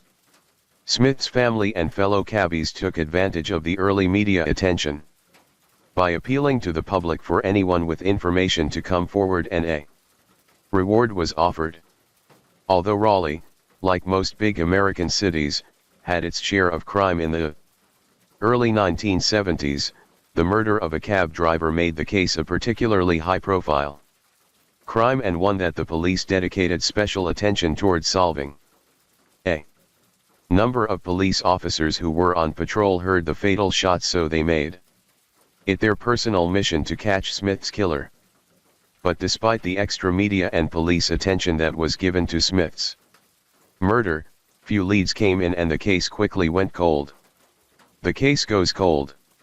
When a murder case becomes cold, it is usually not because the police give up. In the case of the Ralph Smith's murder, it was simply that there were few leads.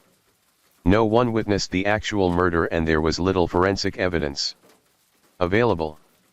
The investigation remained open, but the detectives who originally worked on the case progressed through the ranks of the police department and most of them eventually retired.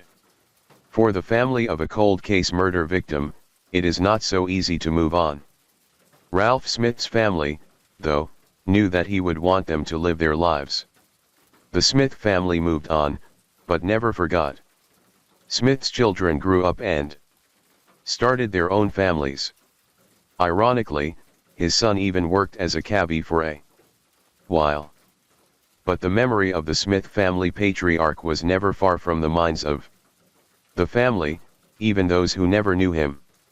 When we've had family reunions, the other sisters and brothers always remembered him. His picture's up on the shelf, said Ralph Smith's granddaughter, Monica Taylor. It's been 40 years. It's been a long time. Yes, indeed, it was a long time for the Smith family to get justice for Ralph's murder, but eventually their patience would pay off. Sinatra Dunn. While Ralph Smith was being a responsible, hard-working citizen, a young man on the other side of Raleigh was spending his time committing crimes and doing drugs. In 1971, Sinatra Dunn was a conman and petty criminal with many problems. Although he was not known on the streets to be a particularly violent individual, Dunn ran with a rough crowd and committed an array of crimes in order to fuel his drug addiction. When he was not high on cocaine or heroin, Dunn spent his time casing out places to rob and people to rip off.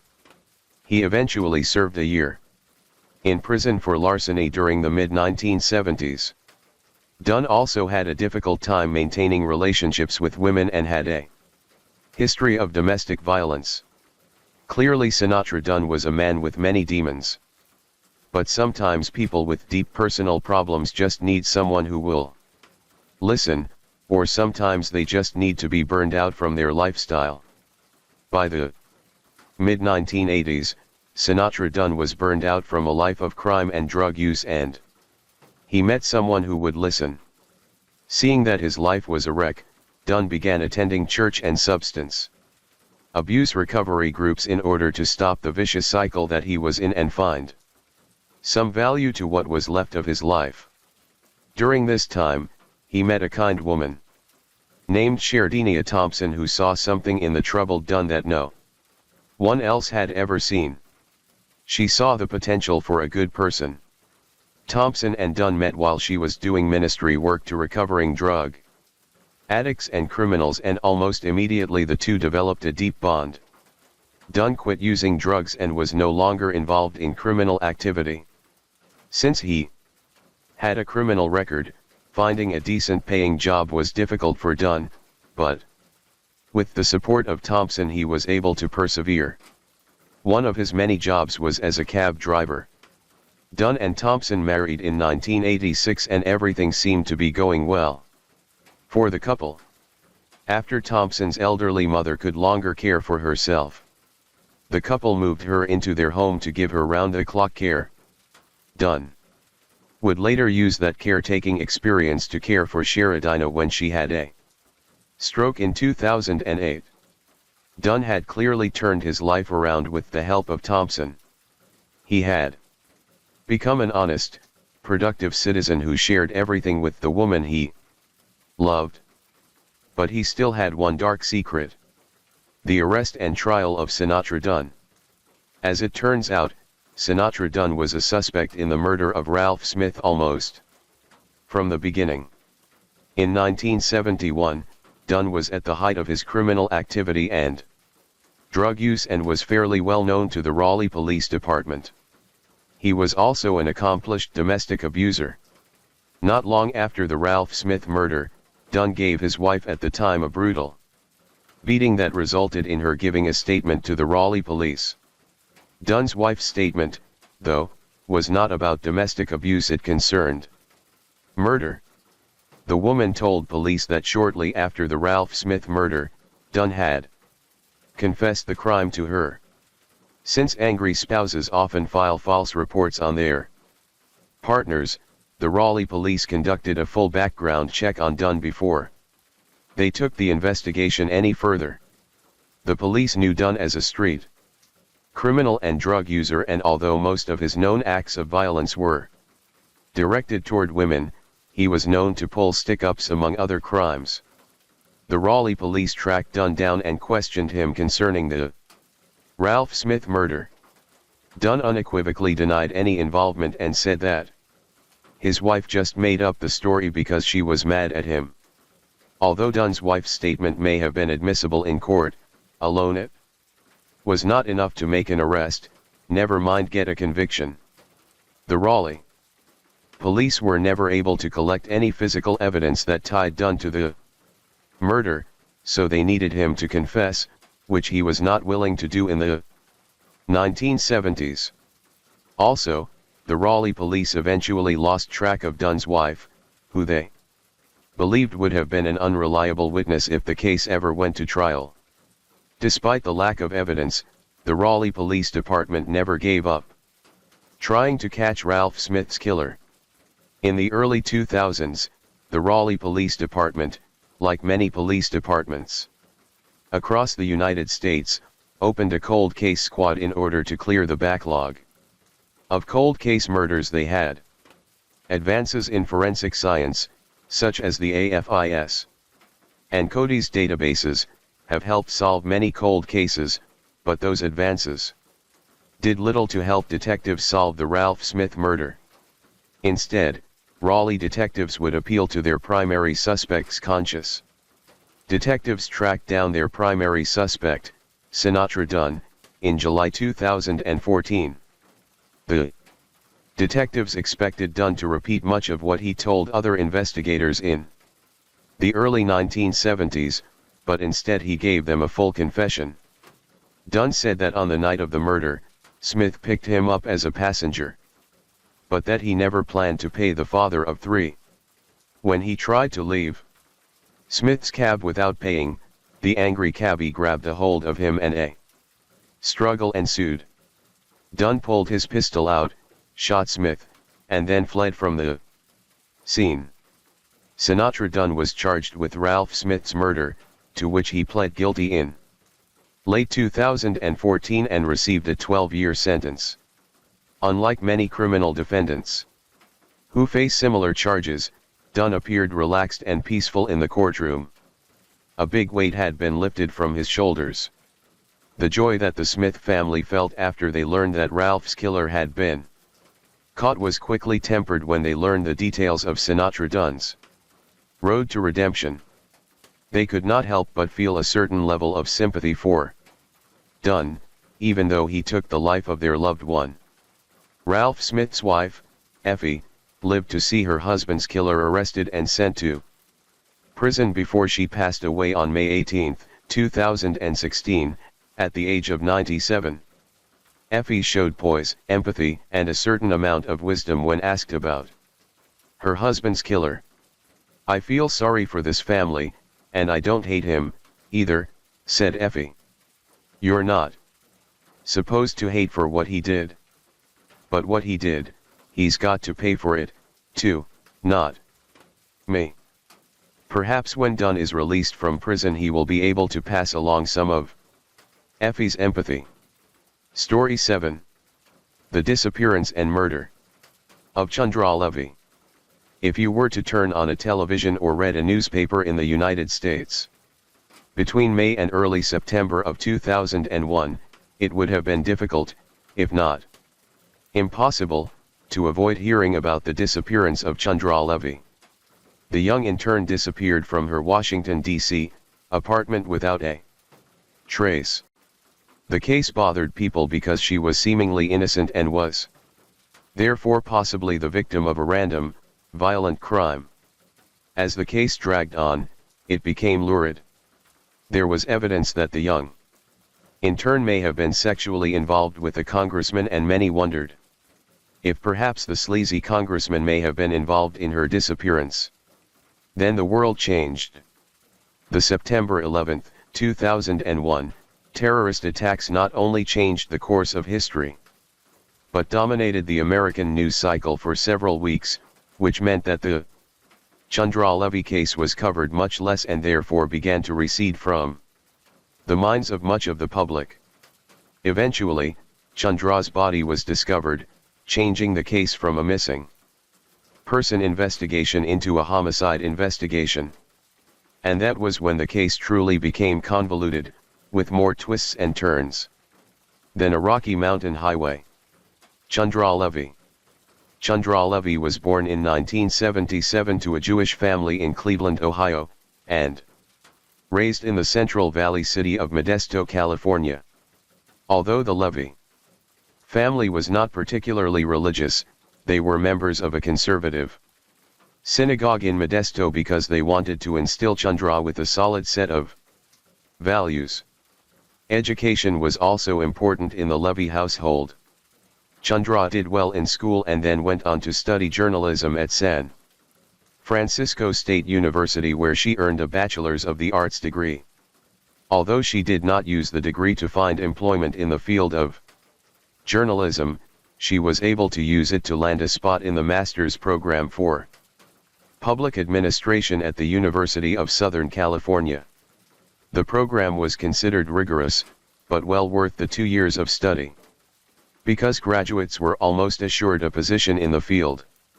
As part of the program, students were required to complete an internship somewhere in the field. Chandra applied for a number of internships and was accepted to work at the United States Bureau of Prisons headquarters in Washington, D.C. Beginning in the fall of 2000. The young Californian was ecstatic about the position and the opportunity to live in the Washington area. Although her parents Robert and Susan were sad to see their daughter move to the East Coast, they were also happy to see her become independent, and they knew that the position would be vital for her career. The plan was for Chandra to do the approximately 9-month internship and then graduate from USC with her master's degree by the end of May 2001. Unfortunately, someone intervened on May 1 and prevented Chandra from realizing her dreams. The disappearance.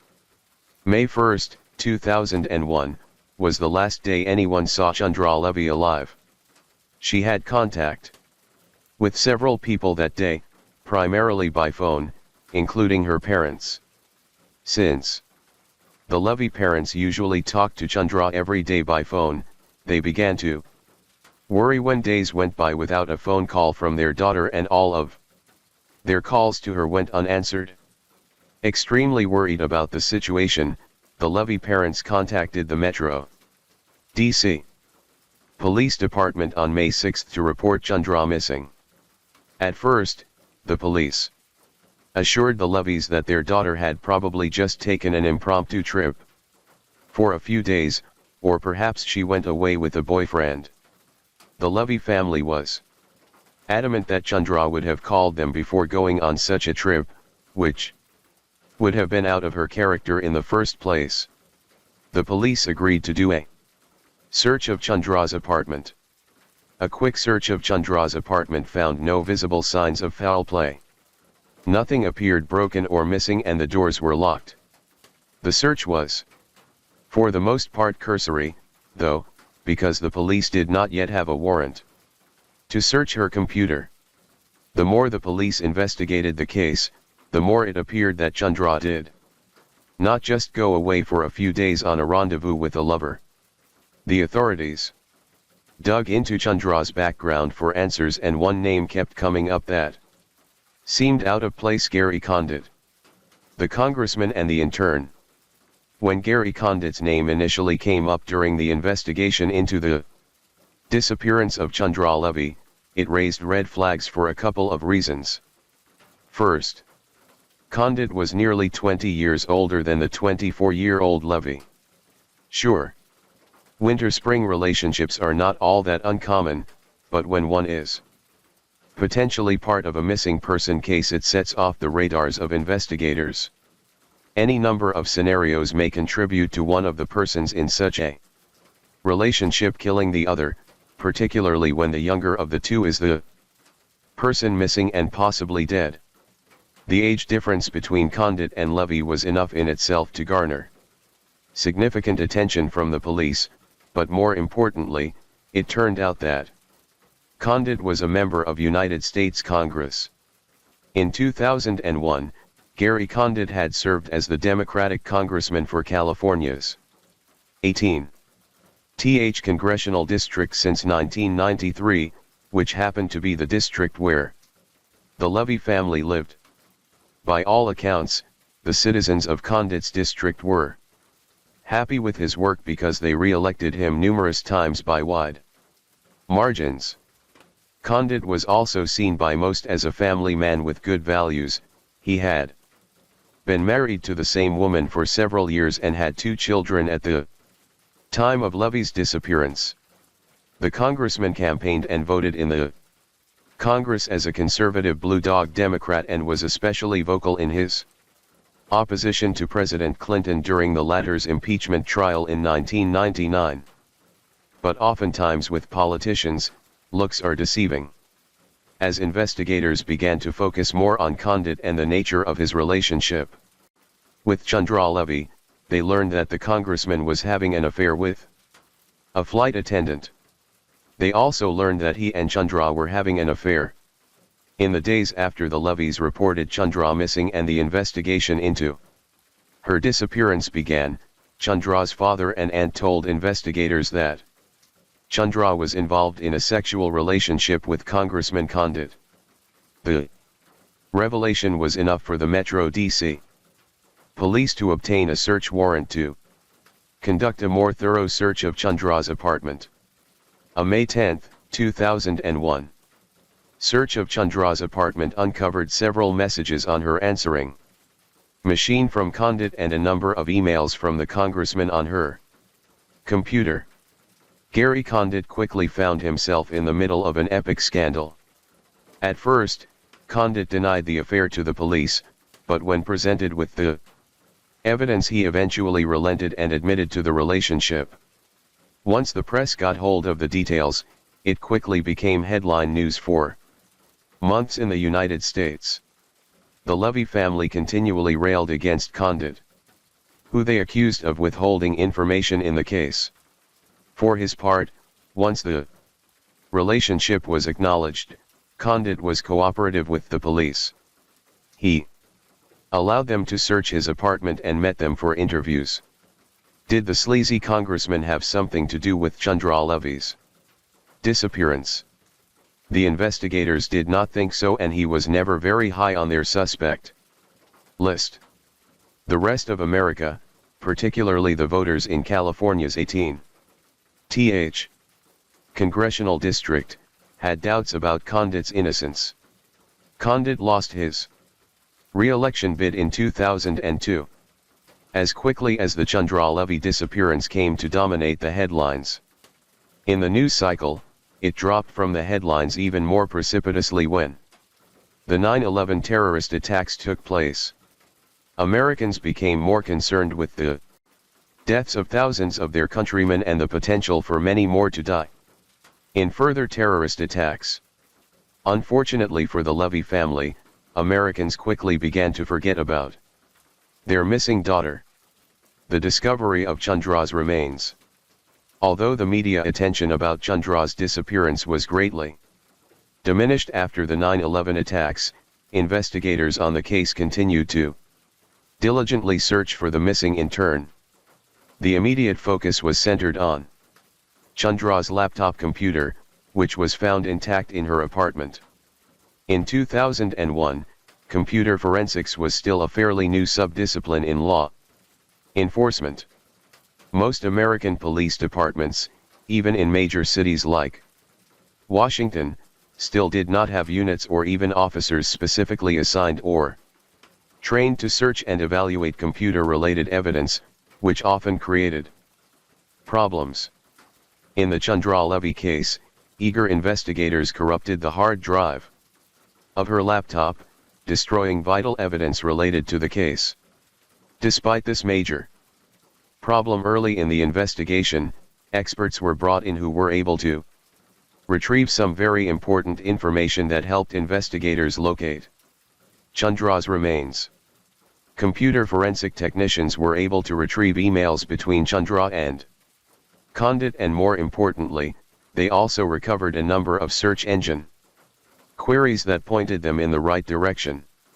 On the day of her disappearance, Chandra made a number of queries about Rock Creek Park in Washington. The park was a popular attraction for joggers, hikers, and anyone who wanted to escape the concrete jungle. In the early 2000s it was also popular with rapists. Police began to suspect that Chandra was either lured to Rock Creek Park by her killer, or she was preyed upon there by a stranger. Either way, the search for Chandra was focused on the park, and authorities quickly came to the realization that they were not going to find Chandra alive. On May 22, 2002, just over a year after she disappeared, the skeletal remains of Chandra Levy were discovered in Rock Creek Park. Since only bones remained of Chandra, valuable clues were missing that could have told the authorities about the manner of her death, or even point the finger toward a specific person if DNA was left behind. Unfortunately, the police were unable to extract any usable DNA from the scene, but an autopsy did reveal one clue. Damage to the hyoid bone in the neck region suggested that Chandra had been strangled, but other than that they learned very little. The Levy family was devastated to learn that their daughter was dead, but grateful that they had her remains and could give her a proper funeral. The revelation of the discovery of Chandra Levy's remains brought the case back into the forefront of the news cycle once more. Political pundits and experts theorized what the location of the remains meant, and others suggested that the police were close to making an arrest. They were all wrong. In the weeks and months after the discovery of Chandra's remains, homicide investigators expanded their suspect pool from those close to Chandra, such as Gary Condit, to any known criminal who used a similar method of operation. This new tactic allowed them to focus on a suspect, Ingmar Gwandik. In many ways Gwandik was the perfect suspect for this crime. He was an illegal alien from El Salvador and a member of the notorious street gang Mara Salvatrucha, often known as MS-13. Although the gang originated in Los Angeles during the 1980s, it has since spread throughout North and Central America, with the Washington, D.C. area being one of their centers of power. Clearly, Ingmar Gwandik was not a nice guy, but being a gang member and illegal alien does not make one a killer. But those were not the reasons why Gwandik fell under police radar during the Chandra Levy investigation. When Chandra's remains were discovered, Gwandik was in jail for raping 2 women at Rock Creek Park. He was later sentenced to 10 years in federal prison for those assaults, which he claimed to investigators were the only women he assaulted in Rock Creek Park. The investigators were skeptical. Part of their skepticism stemmed from the circumstances of Gwandik's life. He was a violent gang member in prison for raping 2 women around the same time and in the very same park where Chandra Levy's remains were found. Then there was the testimony of his cellmate. Gwandik's cellmate, who was also an MS-13 member, told police, and later testified in court, that the Rock Creek rapist was also Chandra Levy's killer. The confession seemed quite detailed and accurate, so the police were willing to use it to build their case against Gwandik. For his part, Gwandik agreed to take a polygraph test administered by the FBI, which he failed. He then took a second polygraph exam that came back with inconclusive results. Things did not look good for Gwandik, but since he was already confined for the rape convictions, there was no rush to charge him with Chandra's murder. In the meantime, the media learned of the suspect. The Washington Post, which was essentially the local paper, covered the case from the beginning.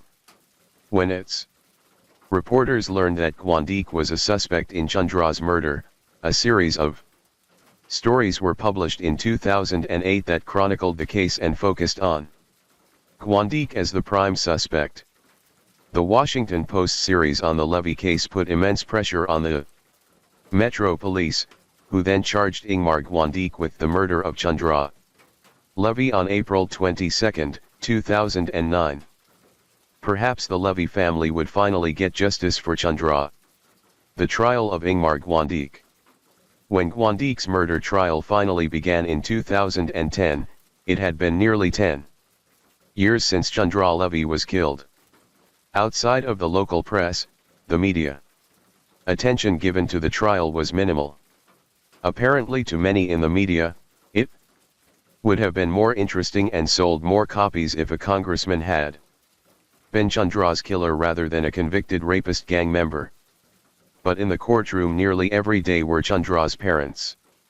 The stress of the case had put several years on both of them, but they were determined to see their daughter's killer receive justice, and they believed wholeheartedly that Gwandik was guilty. Despite the lack of physical evidence linking Gwandik to the murder, most people agreed with the Levy family. And who could blame them? The prosecution's star witness was the jailhouse snitch, a man named Armando Morales, who as a member of MS-13 had committed numerous crimes throughout the Washington metro area. Morales testified in court that on May 1, 2001, he and Gwandik cruised around Washington looking for people to rob. The two gang members eventually ended up at Rock Creek Park where they spotted Chandra Levy alone, a perfect mark. Morales then testified that he helped Gwandik rob Levy, but did not participate in her rape and murder. Gwandik's defense attorney pointed out that Morales was testifying with the hope that he would receive a reduced sentence and that he therefore should not be believed.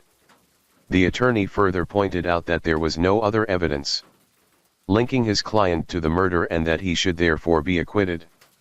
The jury disagreed, and on November 22, 2010, Ingmar Gwandik was convicted of Chandra Levy's murder.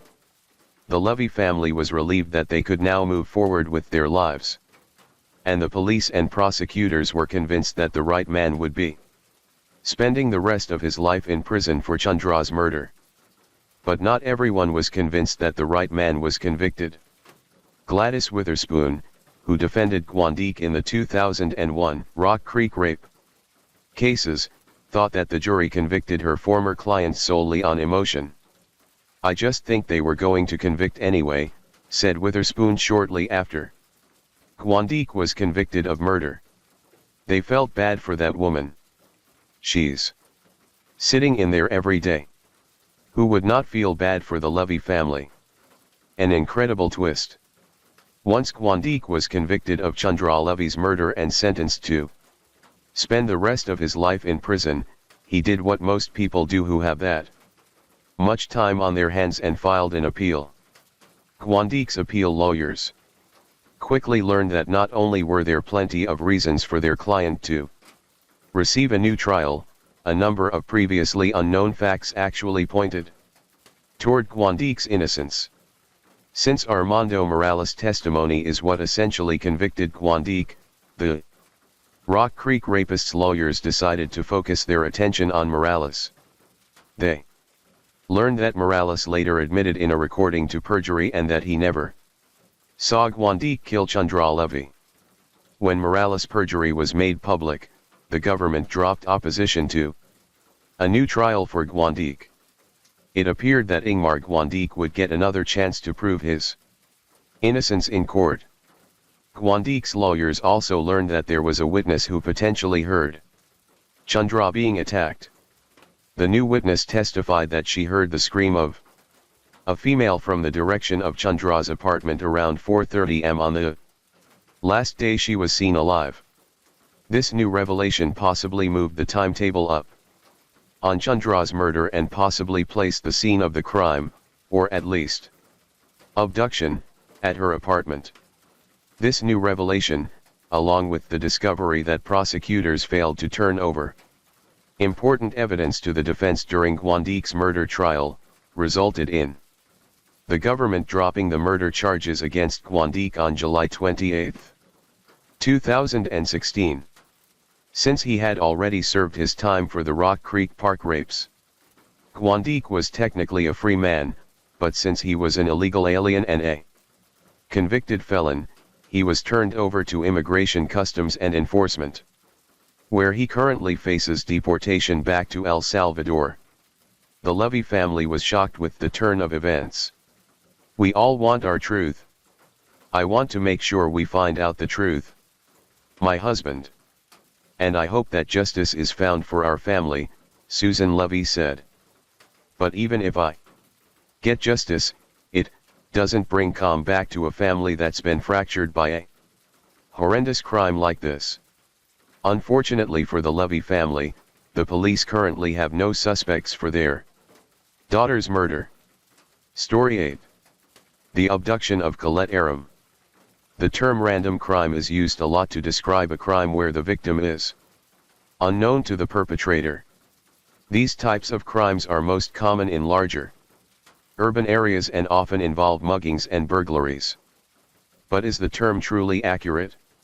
Even in most stranger-on-stranger crimes, the victim is carefully vetted. Muggers rarely attack groups and tend to focus on people who they believe have money. The same can be said for burglaries and even sexual assaults. Criminals rarely randomly just decide to commit a crime. They usually do their nefarious research before striking. We can do as much as possible to protect ourselves from random crimes. We can keep our homes properly lit, make sure to stay away from certain neighborhoods, and try to stay in groups at night, but the unfortunate reality is that if a criminal wants to take advantage of someone, then he or she will. On October 30, 1983, 16-year-old English girl Colette Aram became the victim of one such random criminal. Even though the horrific crime took place in broad daylight, there was little she could have done to prevent it. Her abductor meticulously planned to abduct and murder any girl. Unfortunately for Colette, that girl just happened to be her. The abduction. Colette Aram grew up in the small town of Keyworth, England. In many ways, 1983 Keyworth was emblematic of a bygone era in British history. The residents all knew their neighbors, and although the village suffered from the tough economy of the early 1980s, crime was not much of a problem. Keyworth is located in the north-central region of England, far from the crime and problems of London, Manchester, Liverpool, and the other major cities of Britain. Colette Aram's parents believed it was the perfect place to raise their daughter. Colette lived at home with her parents, but was training to be a hairdresser and hoped to use that to find a job in order to save some money so that she could get a place of her own, or possibly to move in with her boyfriend. Her boyfriend lived approximately 1.5 miles from the Aram residence. It was a walk Colette made countless times. Often, Colette's boyfriend would pick her up at her family's home, and then the two would go out on the town or spend a quiet evening at his place. On the evening of October 30, 1983, Colette's boyfriend's car was having problems, so she decided to make the short walk to his place. About halfway to her boyfriend's, at around 8:10 p.m., Colette stopped to talk with a group of her neighbors who were hanging out in front of a house. The Aram's neighborhood was usually active with children and adults socializing, so the scene was nothing out of the ordinary. Also, although Halloween is not as big a holiday in England as it is in the United States, the English do celebrate it. And so the evening was a bit more festive and active than usual. Once Colette finished talking with her neighbors, she rounded the corner and was never seen alive again. But she was heard. Witnesses reported hearing a scream and seeing an unknown car drive off. Around the same time. Was Colette abducted? Colette's family immediately contacted the local police, but wasted no time and began searching for her themselves. The cover of darkness hampered their search, though, and ostensibly also gave Colette's abductor cover. The search for Colette resumed early on the morning of October 31st. It did not take long for searchers to find the naked body of Colette Aram, which was located in a wooded area less than a mile from her family's home. An autopsy revealed that the friendly teenager had been raped and strangled to death.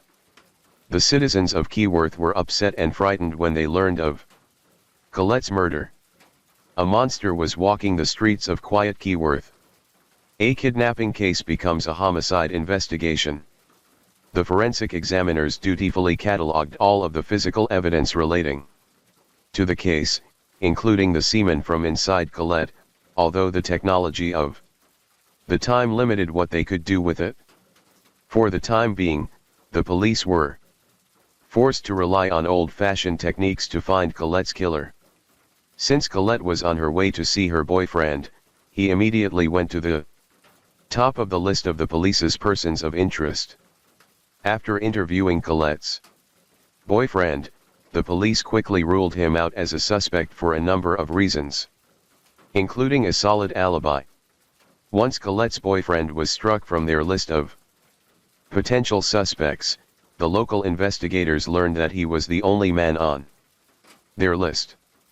When the police did a background check of all the men in the Aram's neighborhood and compiled a list of all of Colette's known male acquaintances, it was determined that none were viable suspects.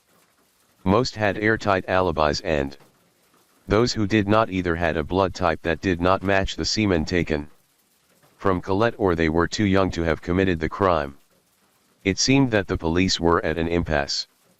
The days after Colette's murder turned to weeks and the weeks turned to months.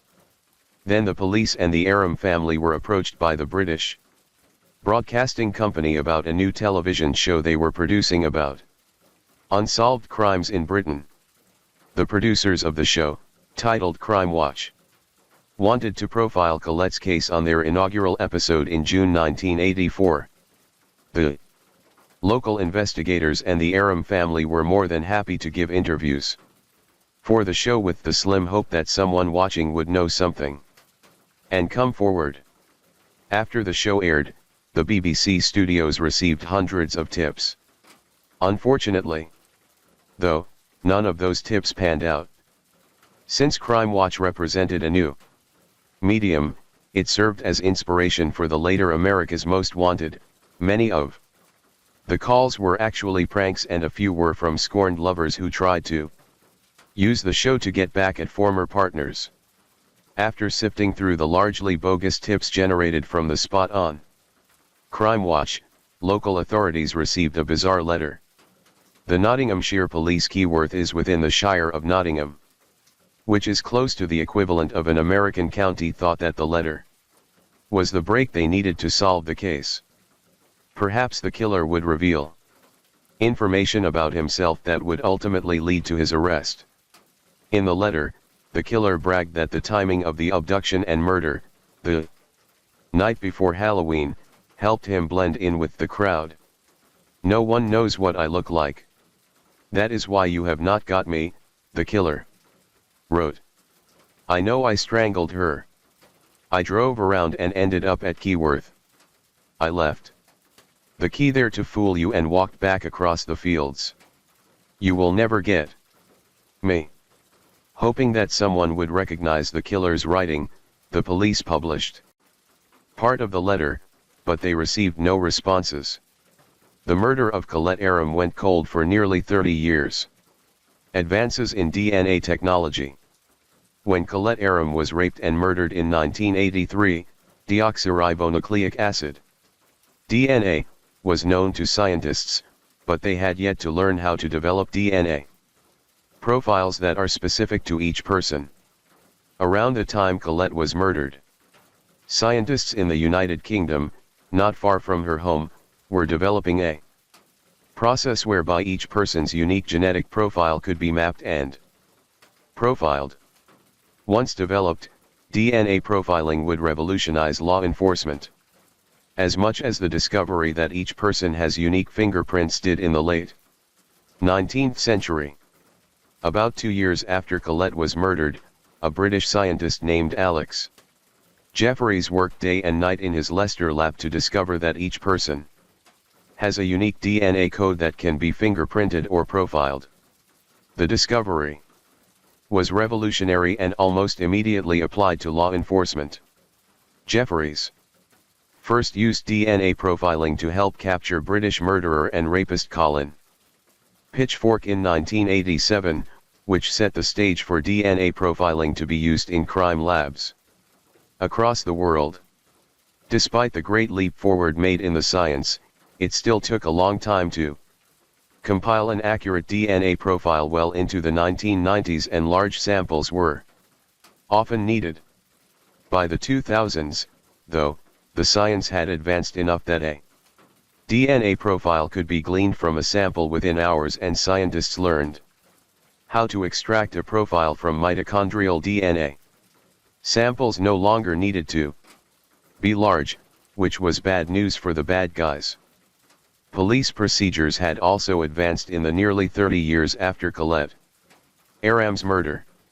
Although the police who originally investigated Colette's murder were hampered by limited DNA science, they were far-sighted and skilled enough to properly preserve the physical evidence from the case, namely the killer's semen that was extracted from Colette.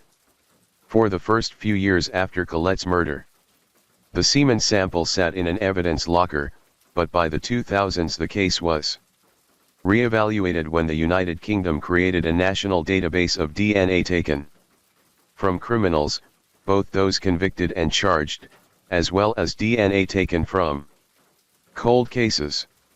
It was only a matter of time before Colette's murderer was caught. The break that police were looking for came in 2008 when a man named Jean-Paul Hutchinson was arrested on a traffic violation. As required under British law, the man was forced to submit a sample of his DNA for the national database. And after doing so, it turned out that his DNA was a near match to Colleen's killer. It seemed as though, after nearly 30 years, Colette's killer would finally face justice. But there was just one problem: Jean-Paul Hutchinson was only 24 years old in 2008, which meant that he was not yet born when Colette was killed. Could the killer's DNA sample have been stored improperly? Investigators reviewed all the possible scenarios until they were left with the most plausible one. Since Jean-Paul Hutchinson's profile was not an exact match, then the DNA profile belonged to someone to which he was closely related. His siblings were ruled out because they were too young to have committed the crime, so the attention quickly turned to the Hutchinson family patriarch, 51-year-old Paul Stewart Hutchinson. At first glance, Hutchinson seemed like an unlikely suspect. The former rail worker and father of 4 had no criminal record. But DNA does not lie. A sample of Paul Hutchinson's DNA was taken, and it was quickly determined that he was in fact the person who left his DNA in Colette Aram. Hutchinson was charged with Aram's murder in 2009, and seeing that he had no defense against the positive DNA match, pleaded guilty in January 2010 to her murder. In court, the once large and imposing rail worker looked like a shell of his former self. He was suffering from diabetes, walked with a cane, and would now have to spend the rest of his life in prison. Although the process took nearly 30 years to complete, Colette's family was glad that the case was finally over and they could at last have their closure. "We got Hutchinson in the end," said Colette's mother, Jackie Kirby, to the press after the guilty plea. "But it took 26 years and I paid the price. Colette's death tore my family apart. But life in prison was not a prospect Paul Hutchinson wanted to face." Just a few months after he pled guilty to Colette's murder, Hutchinson was found dead in his cell of an apparent drug overdose. He may have cheated justice in this world, but the next world will probably not be so forgiving. Story 9. The Murder of Manhattan. Prostitute Helen Jewett. For some of you true crime aficionados reading this, you may remember the 1994 trial of the so-called Hollywood Madam, Heidi Fleisch. In that case, Fleisch was sent to prison for pandering, but made headlines because of her high-profile clientele. Although Fleisch never went public with the names of any of her clients, a number of prominent actors, athletes, and even politicians were rumored to have used her services. The Fleisch trial took place in an era where traditional values were being challenged throughout the United States. Prostitution had already been legal for decades in some parts of Nevada and tolerated in many other areas throughout the country. Fleisch trial garnered media attention not so much for the type of crime committed, but more so for the defendant's glamorous looks and the possibility that a bombshell could be dropped in the form of Fleisch black book of clients. Most Americans were indifferent to the moral nuances of the case. In 1836, long before the Heidi Fleisch trial and the glare of 24-hour news networks, an equally salacious trial took place in the United States that also involved prostitution and high-profile clients. But the 1836 trial centered on the murder of a prostitute named Helen Jewett. Like the Heidi Fleisch trial, the Helen Jewett murder trial became a media sensation for a number of reasons. The victim was a once innocent, attractive young woman who lost her moral compass and walked down the road of perdition before being brutally murdered. The suspect was a young man with no viable motive to kill Jewett, and the verdict that was returned can be described as questionable at best. The Helen Jewett murder trial had all the hallmarks to make it one of the most sensational trials in 19th century American history. Because of those factors, it continues to intrigue legions of true crime fans and amateur sleuths. Dorcas Doyen. Helen Jewett was born Dorcas Doyen in Augusta, Maine, in 1813. The Doyens were a working-class family who tried to instill traditional values and ethics into young Dorcas, but her mother died when she was a young girl. The death of her mother was just the first in a series of early events that helped to set the trajectory of Dorcas' life. Without her mother to show her how to be a proper 19th century lady, Dorcas learned that knowledge on her own. Not long after her mother died, Dorcas' father sent her to work for a local judge named Nathan Weston. Dorcas worked as a servant in the Weston home, but by all accounts was treated as a member of the family. Weston provided for a formal education for Dorcas, and in her free time, she was allowed to use the extensive personal library in the Weston home. It was while she lived with the Westons that Dorcas acquired the sophistication and education that allowed her to become one of the most sought-after prostitutes in New York years later. Clearly, Judge Weston took a keen interest in Dorcas' future, but some think that it was more than a father-daughter relationship. To this day, it remains unknown if Dorcas and the judge had an affair, but it is known that when Dorcas was 16 or 17 she became sexually involved with another much older man. The paramour in question was a banker who was married with children. The affair immediately became a scandal in conservative 19th century Augusta and put the judge in a precarious position. Since the affair was made public and Dorcas was under the age of 18, the judge would be expected to level statutory rape charges against the girl's lover.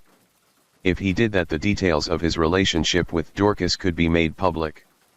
To wiggle out of this untenable situation, the Weston family stated that Dorcas was actually 18, and since the sex between her and the banker was consensual, then no charges would be leveled. This allowed Dorcas to leave the employ of the Westons, although she decided to stay in Augusta.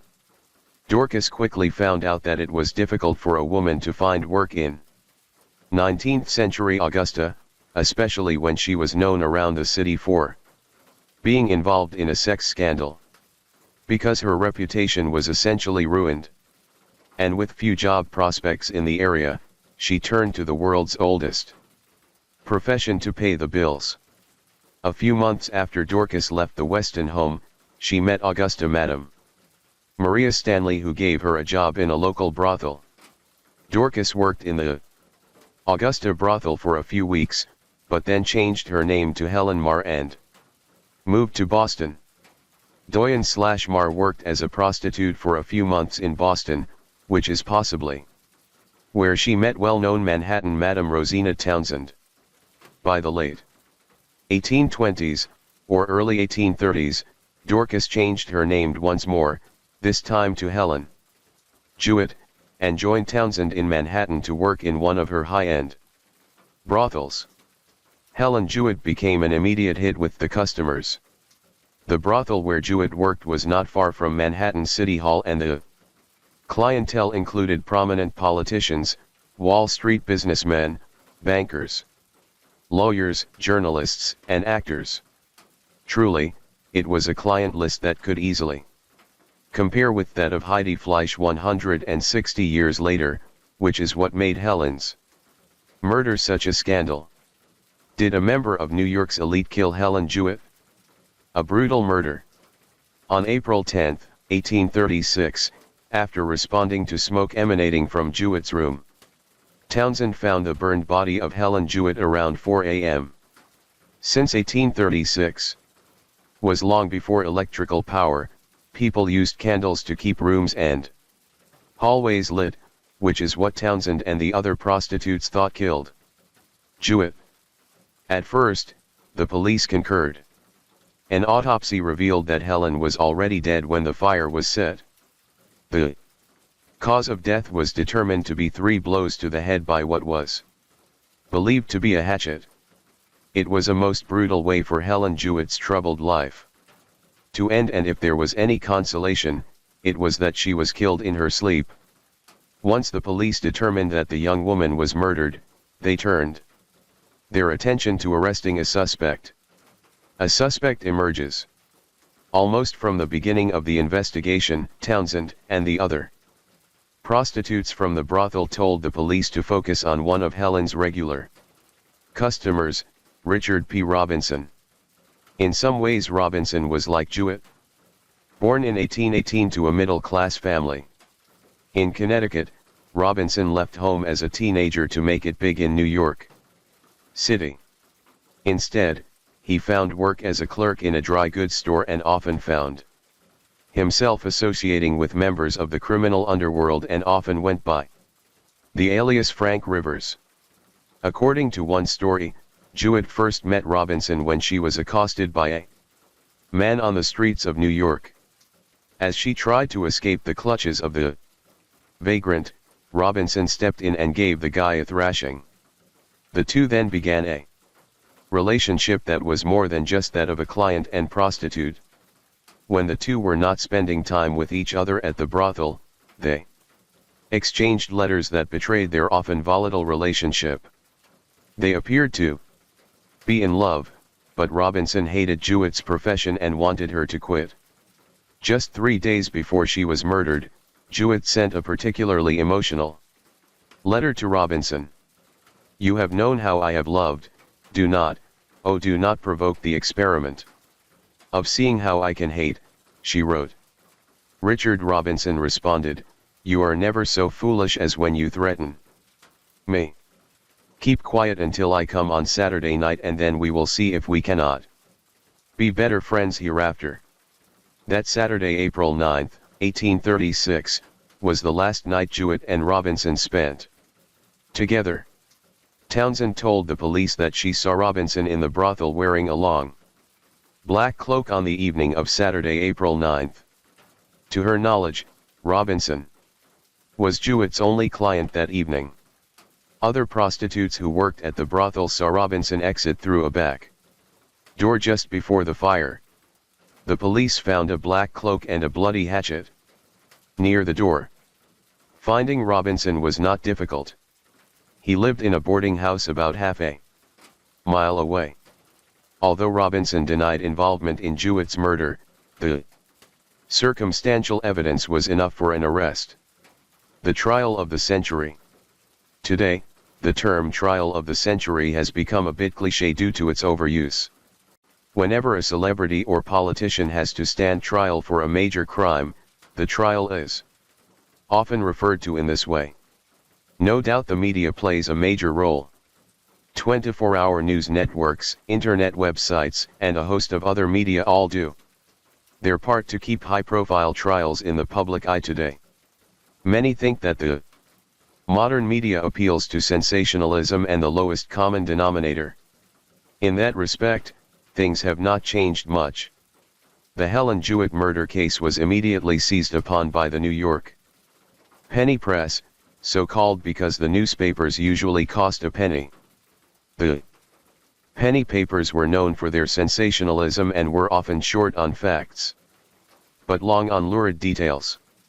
The New York Herald in particular led the charge to bring the public all of the salacious facts of Richard Robinson's murder trial, even if it affected the outcome of the verdict.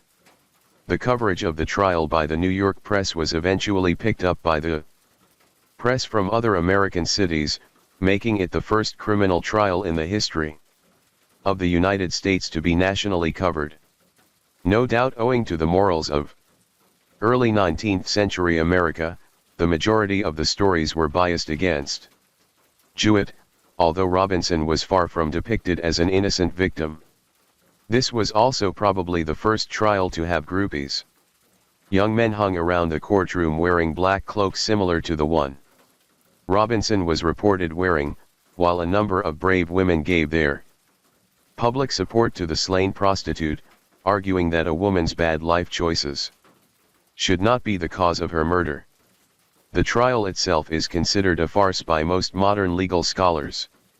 The evidence against Robinson was for the most part circumstantial, although the eyewitness accounts of him in the vicinity around the time of the murder would be enough to land a conviction in many courtrooms today.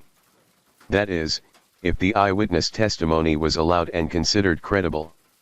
Townsend and the other prostitutes testified that they saw Robinson that evening, but the judge later instructed the jury to disregard their testimony because prostitutes could not be trusted. It only took the jury a half hour to arrive at a not guilty verdict in June 1836. Besides the clear legal and media bias that was exhibited against the victim, there were also reports that Robinson may have bribed one or more members of the jury. Once he was acquitted of Jewett's murder, Robinson packed up his belongings and headed west to the newly formed nation of the Republic of Texas. He thought that it would be a good place to start over, where no one would know about him and his past. Perhaps in an act of cosmic justice, Robinson died just 2 years later of a fever. It was reported that he uttered Helen Jewett's name on his deathbed. Story 10. The Cold Case Murder of Linda Strait. For decades, Spokane, Washington has been consistently rated one of the best places to live in the United States. It has continually boasted a low crime rates, good schools, and is within a short drive to forests, mountains, and deserts. Because of these factors, Spokane has consistently attracted companies and professionals who want to leave the urban jungles and crime of California, Seattle, and other locations within the United States. But crime is not absent from the streets of Spokane. The Spokane metro area has a population of around 500,000, which means that it invariably has some aspects of big city crime. Methamphetamines, produced locally and imported from California, have been a problem since the 1970s, and the city has seen a modest increase in gang activity since the 1980s. With that said, Spokane has traditionally been a city where you can avoid crime. Unfortunately, 15-year-old Linda Strait was unable to avoid becoming the victim of a violent crime, even though she did nothing to invite it. A quick walk to Safeway. On the morning of September 26, 1982, Linda Strait was spending time around the family home. Early on that Sunday morning, while most people were either sleeping in or at church, she told her mother that she was making the short walk up to the Safeway supermarket to pick up some hair care products. This was a regular routine for Linda. The local Safeway served as a hangout for the local kids just as much as it was a supermarket for the adults. Linda's mother Donna and her stepfather George had no problem letting their daughter make the walk. It was the middle of the day, she had made the walk plenty of times before, and it was located in a safe neighborhood. Linda said goodbye to her parents and walked out the door. It was the last time anyone saw her alive. When Linda did not return after an hour, her parents began to worry, but they reassured themselves that she probably just met up with some friends and would be home shortly. When the afternoon passed into evening, her parents grew worried and called the police. A search for Linda began that evening and carried on into the next day when, unfortunately, her body was found on the banks of the Spokane River. Crime scene investigators immediately set to work collecting evidence from the scene, which they determined was not where Linda was killed. Among the evidence collected from the dump site was a pillowcase that had what appeared to be a semen stain on it. DNA profiling was still several years in the future, but if the biological evidence was large enough and not contaminated, then a blood type could be determined. Before DNA profiling was a reality, blood type matching was often used in criminal investigations, although primarily to eliminate suspects more than anything. Since all humans belong to one of the 8 blood type groups, narrowing down a suspect based just on that information could be difficult. On the other hand, if investigators had other evidence available to them in an investigation, eyewitnesses, fingerprints, or circumstantial evidence, then a positive blood type match could be just another piece of evidence. Unfortunately, there was little other physical evidence besides the pillowcase that the investigators had at their disposal. There were no witnesses, at least none that came forward, who saw what happened to Linda, and other than the pillowcase, the killer did a good job of covering his forensic tracks. The Spokane County Sheriff's Department was baffled and Linda Strait's family was devastated. To lose a child in broad daylight on a Sunday morning just yards from her home with people all around by a kidnapper, said Linda's stepfather George Ragland. To be raped, robbed, murdered and thrown in the Spokane River at night like a sack of garbage was just too much to take. Homicide investigators developed a theory very early in the investigation. They interviewed all of Linda's friends, neighbors, and relatives and came to the conclusion that her killer was a stranger.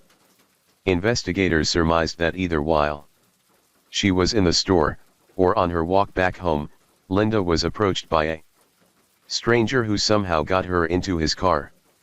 According to FBI statistics, 68% of all attempted child abductions involve the assailant trying to put his victim in his vehicle. The Spokane police believe that is what happened to Linda. When investigators switched their focus to a stranger being the perpetrator of Linda's murder, they perused their files for all the known sex offenders in the area. And there were many. Despite the mountain of files of potential killers that the police had to sift through, one name in particular kept surfacing: Spokane's predator. The term predator is used quite a bit today. Some would say it is overused. During elections, politicians often refer to locking up predators in get tough on crime speeches, and the media also often uses the word when reporting about various crimes. But in the case of R.B. Dean Williams, the term is totally appropriate. In 1982, R.B. Williams was in his late 30s and going nowhere quickly in his life. He was a loner who had a difficult time holding down jobs and relationships. He also lived in Linda Strait's neighborhood. Williams did not immediately come to the police's interest, but a truly horrific crime he committed in 1983 made him their prime suspect. On a warm day in 1983, R.B. Williams was cruising around the Spokane suburb of Spokane Valley when he decided to stop at Trent Elementary School. In true predatory fashion, Williams waited for the children to be let out for the day and looked for his prey. On this day he found two victims. Williams got out of his car and approached two 8-year-old girls and asked for help to find his keys. That was when the torment began for those two girls. As the girls looked under the car, the man opened the door and pushed both girls in on the front floorboard and told them to be quiet, court documents said. The man drove around until dark and then told the girls to take off their clothes. When he finally stopped the car to commit his despicable acts on the girls, one ran to safety, but the other was trapped with the predator. Williams raped the helpless girl and then strangled her until she was unconscious. Thinking that the girl was dead, Williams then threw the child into a wooded area as if she was garbage, similar to what happened to Linda Strait. The girls were able to give investigators an accurate description of both Williams and his car, but unfortunately Williams at that point did not have a criminal record, so he was unknown to the police and the girls were unable to remember his license plate number.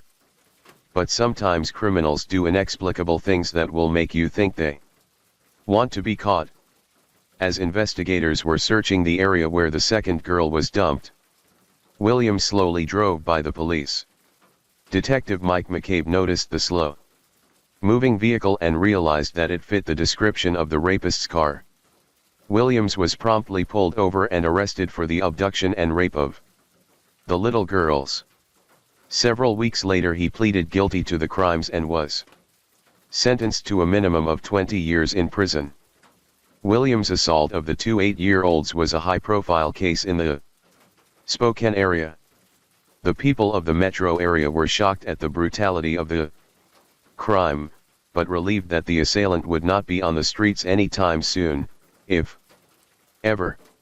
To the investigators working on the Linda Strait case, there were just too many coincidences to ignore. The method of operation in both cases was similar, and then the police learned that Williams had been living in Strait's neighborhood. The police paid Williams a visit in jail, but he asserted his Fifth Amendment right and refused to give a statement. Justice for Linda Strait would have to wait. DNA, a predator's worst nightmare. Often, in high-profile murder investigations, the police are in a race against the clock. There is immense pressure from the victim's family to solve the crime, and the media is always there to report on any developments, or lack thereof, in the investigation. Witnesses forget important details about the crime, and of course, they can also die if the case stays cold long enough. Investigators in the Linda Strait murder case did not have to deal with these pressures in quite the same way. Although Linda's family was in regular contact with both the Spokane Police Department and the Spokane County Sheriff's Department in the decades after her murder, they knew the difficulty of the case and did not put any undue pressure on the investigators. The fact that there were no witnesses to Linda's abduction was also somewhat of a mixed blessing.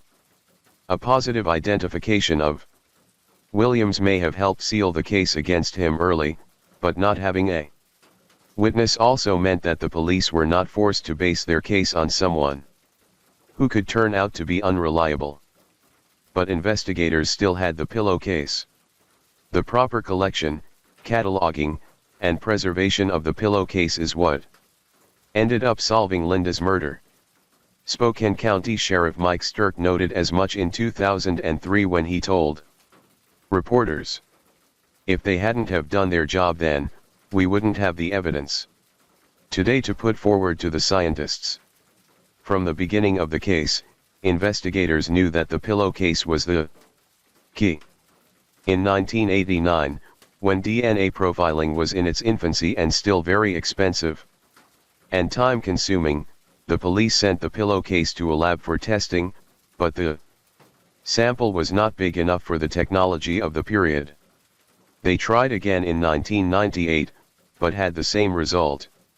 As the 2000s came, homicide investigators suddenly were forced with a sense of urgency for the first time. R.B. Williams would be up for parole in 2003.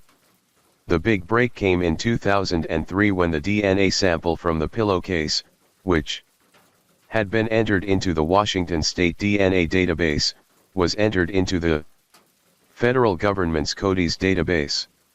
A combination of more advanced DNA profiling technology and the fact that R.B. Williams was forced to give a sample of his DNA as a convicted felon in the state of Washington meant that a match was finally made.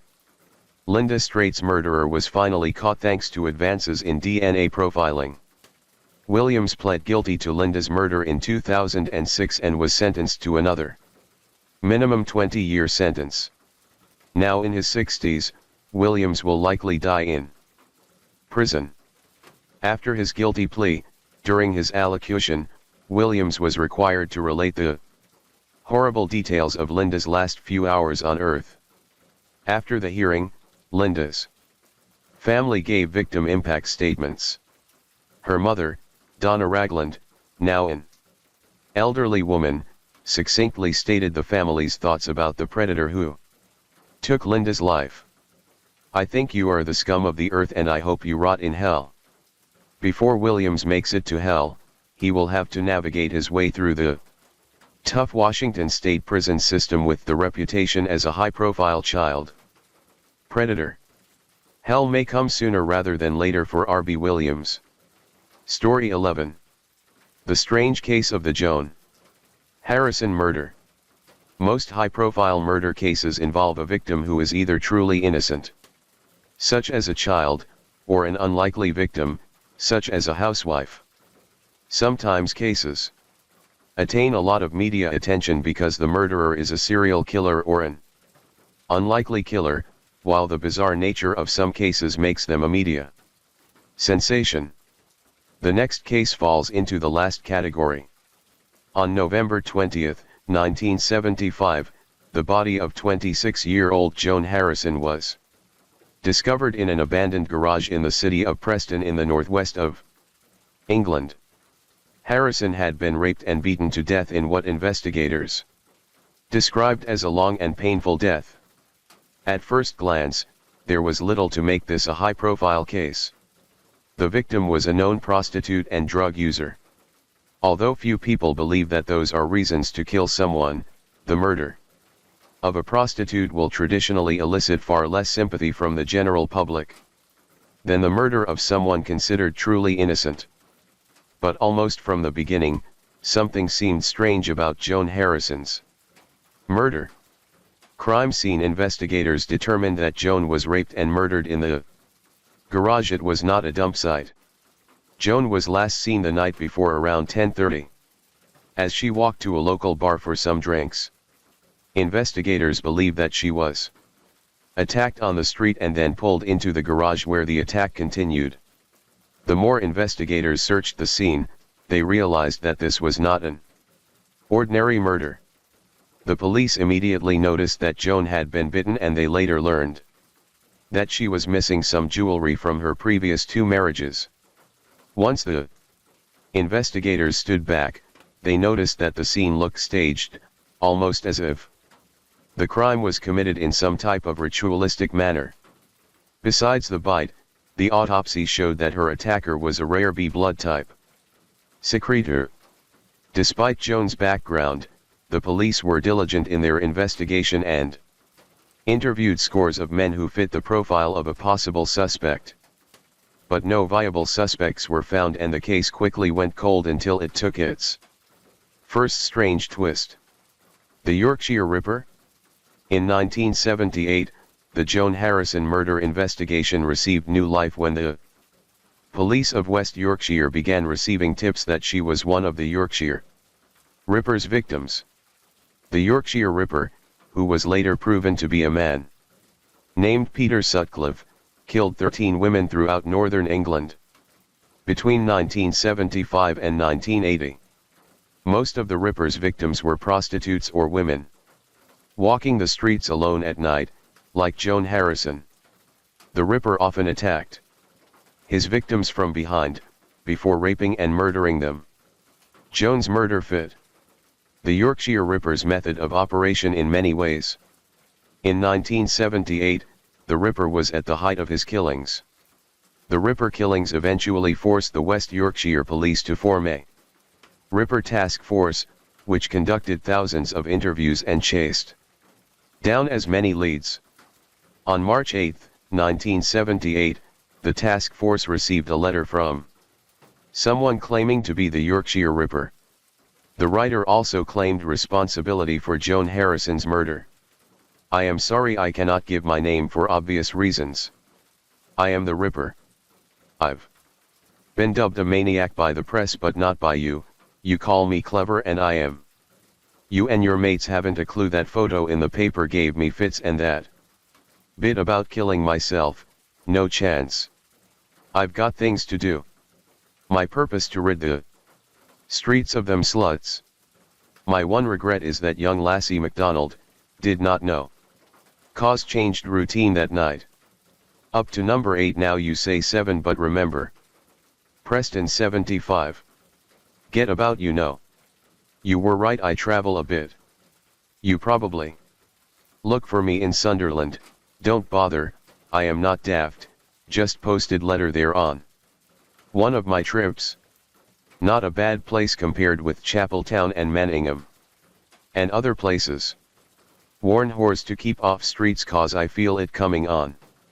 Again. Forensic technicians took a sample of some saliva on the letter and learned that whoever wrote the letter, like Joan Harrison's killer, was a rare B secretor.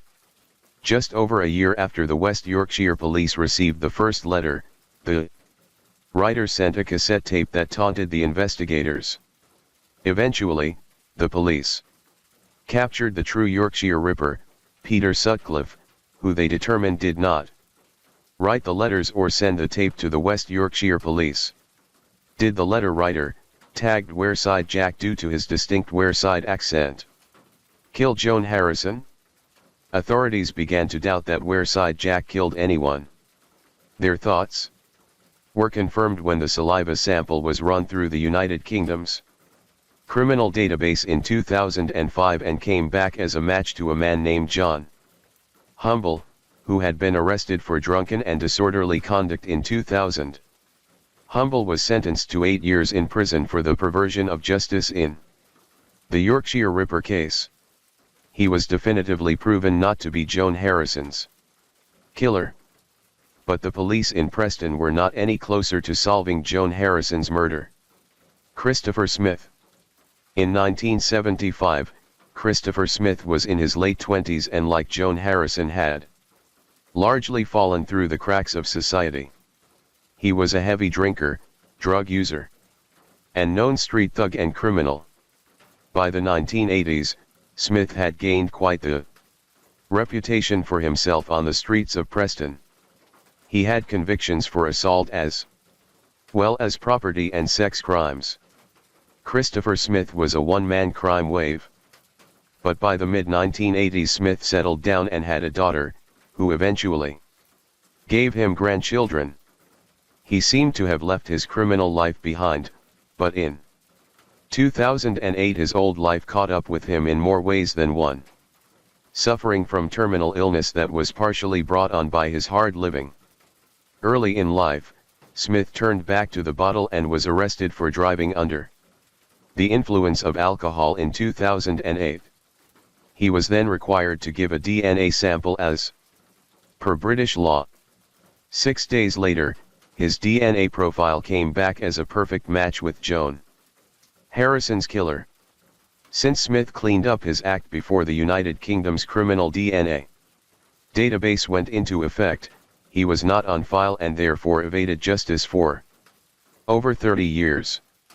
As it turns out, Smith also evaded justice for Joan's murder, at least in this world. Before the police could arrest him for her murder, he died at home, but not before writing a full confession on his deathbed. Smith's note, dated January 29, 2008, read, "I would like to put the record straight. I can't go on with the guilt. I have lived with it for over 20 years. I am truly sorry for all the pain I have caused to anyone. Please believe me when I say I am sorry. I love my grandkids and my daughter. I cannot go back to prison anymore. Please God help my family who I worship. I have been out of trouble for over 20 years, so please God help me. I am so sorry. God forgive me. I love you all forever."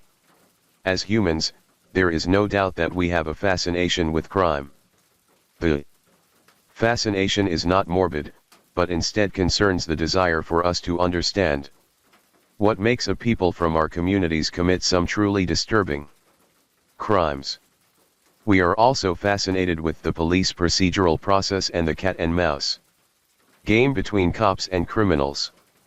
The 12 cases profiled in this book provide exciting and disturbing examples of these themes. Some of these cases, such as the Hinterkaifeck murders and the murder of Chandra Levy, remain unsolved. The motive behind these murders remains as mysterious as the killers who committed them. Other cases have been solved after several decades through a combination of excellent police work and advances in science. As science progresses, it becomes more and more difficult for criminals to get away with their nefarious activities. Despite the scientific advances made in the realm of crime fighting, there is no doubt that crime will continue well into the future. As it does, there is also no doubt that there will be more cases that will baffle and intrigue the interested public. Story 12. The House with Secrets. The listing for 47 Blackwood Lane promised a grand Victorian mansion with original charm. But as real estate agent Claire Mercer stepped through the creaking front door, her clipboard trembled in her hands. The blueprints from the county records showed 12 rooms. The house had 13. The first showing, Claire's laser measure gave conflicting readings in the master bedroom. The west wall was 6 inches too shallow, just enough space for something. Her first potential buyers, the Wilkersons, never showed up for their afternoon appointment. When Claire called, Mrs. Wilkerson sounded confused. "We cancelled yesterday. Some man called saying you'd moved the showing." No one at her office had made that call. The missing room. That night, Claire spread the original 1891 architect's plans across her kitchen table. The differences were subtle but chilling. The pantry was 2 feet narrower in reality. The staircase had 1 extra step. The third-floor hallway extended further than the plans showed. Most disturbing was the small rectangular space between the library and dining room, a room that didn't exist when she'd toured the house. The wall that wasn't there. At 3:17 a.m., Claire's phone buzzed with an alert. The motion sensors at 47 Blackwood had been triggered. The security feed showed static for exactly 47 seconds. A shadow moving through the library. Then a door appearing where solid wall should be. When Claire arrived, she found fresh scratches around the library's baseboards. The scent of cedar and wet earth. A child's marble rolling from nowhere across the floor. The house's history. The Historical Society's records revealed. The original owner, Silas Blackwood, was a taxidermist. In 1903, his entire family vanished over one weekend. The police report noted discrepancies in room dimensions. The house had 37 different owners in 120 years. None stayed more than a year. The final showing. Claire returned with a sledgehammer. The library wall gave way too easily, revealing a hidden study with walls covered in strange equations. Glass jars containing what looked like animal organs, but weren't. A small desk with a ledger labeled Specimen Catalog. The last entry read: Final experiment successful. The house remembers now. It will keep adding rooms until. The sentence ended mid-word. Epilogue. 47, Blackwood Lane was condemned. But Claire keeps finding blueprints in her office that change overnight. Voices on her showing recordings that no one heard live. Fresh dirt on her shoes after walking barefoot floors. The new listing just went live. It now shows 14 rooms.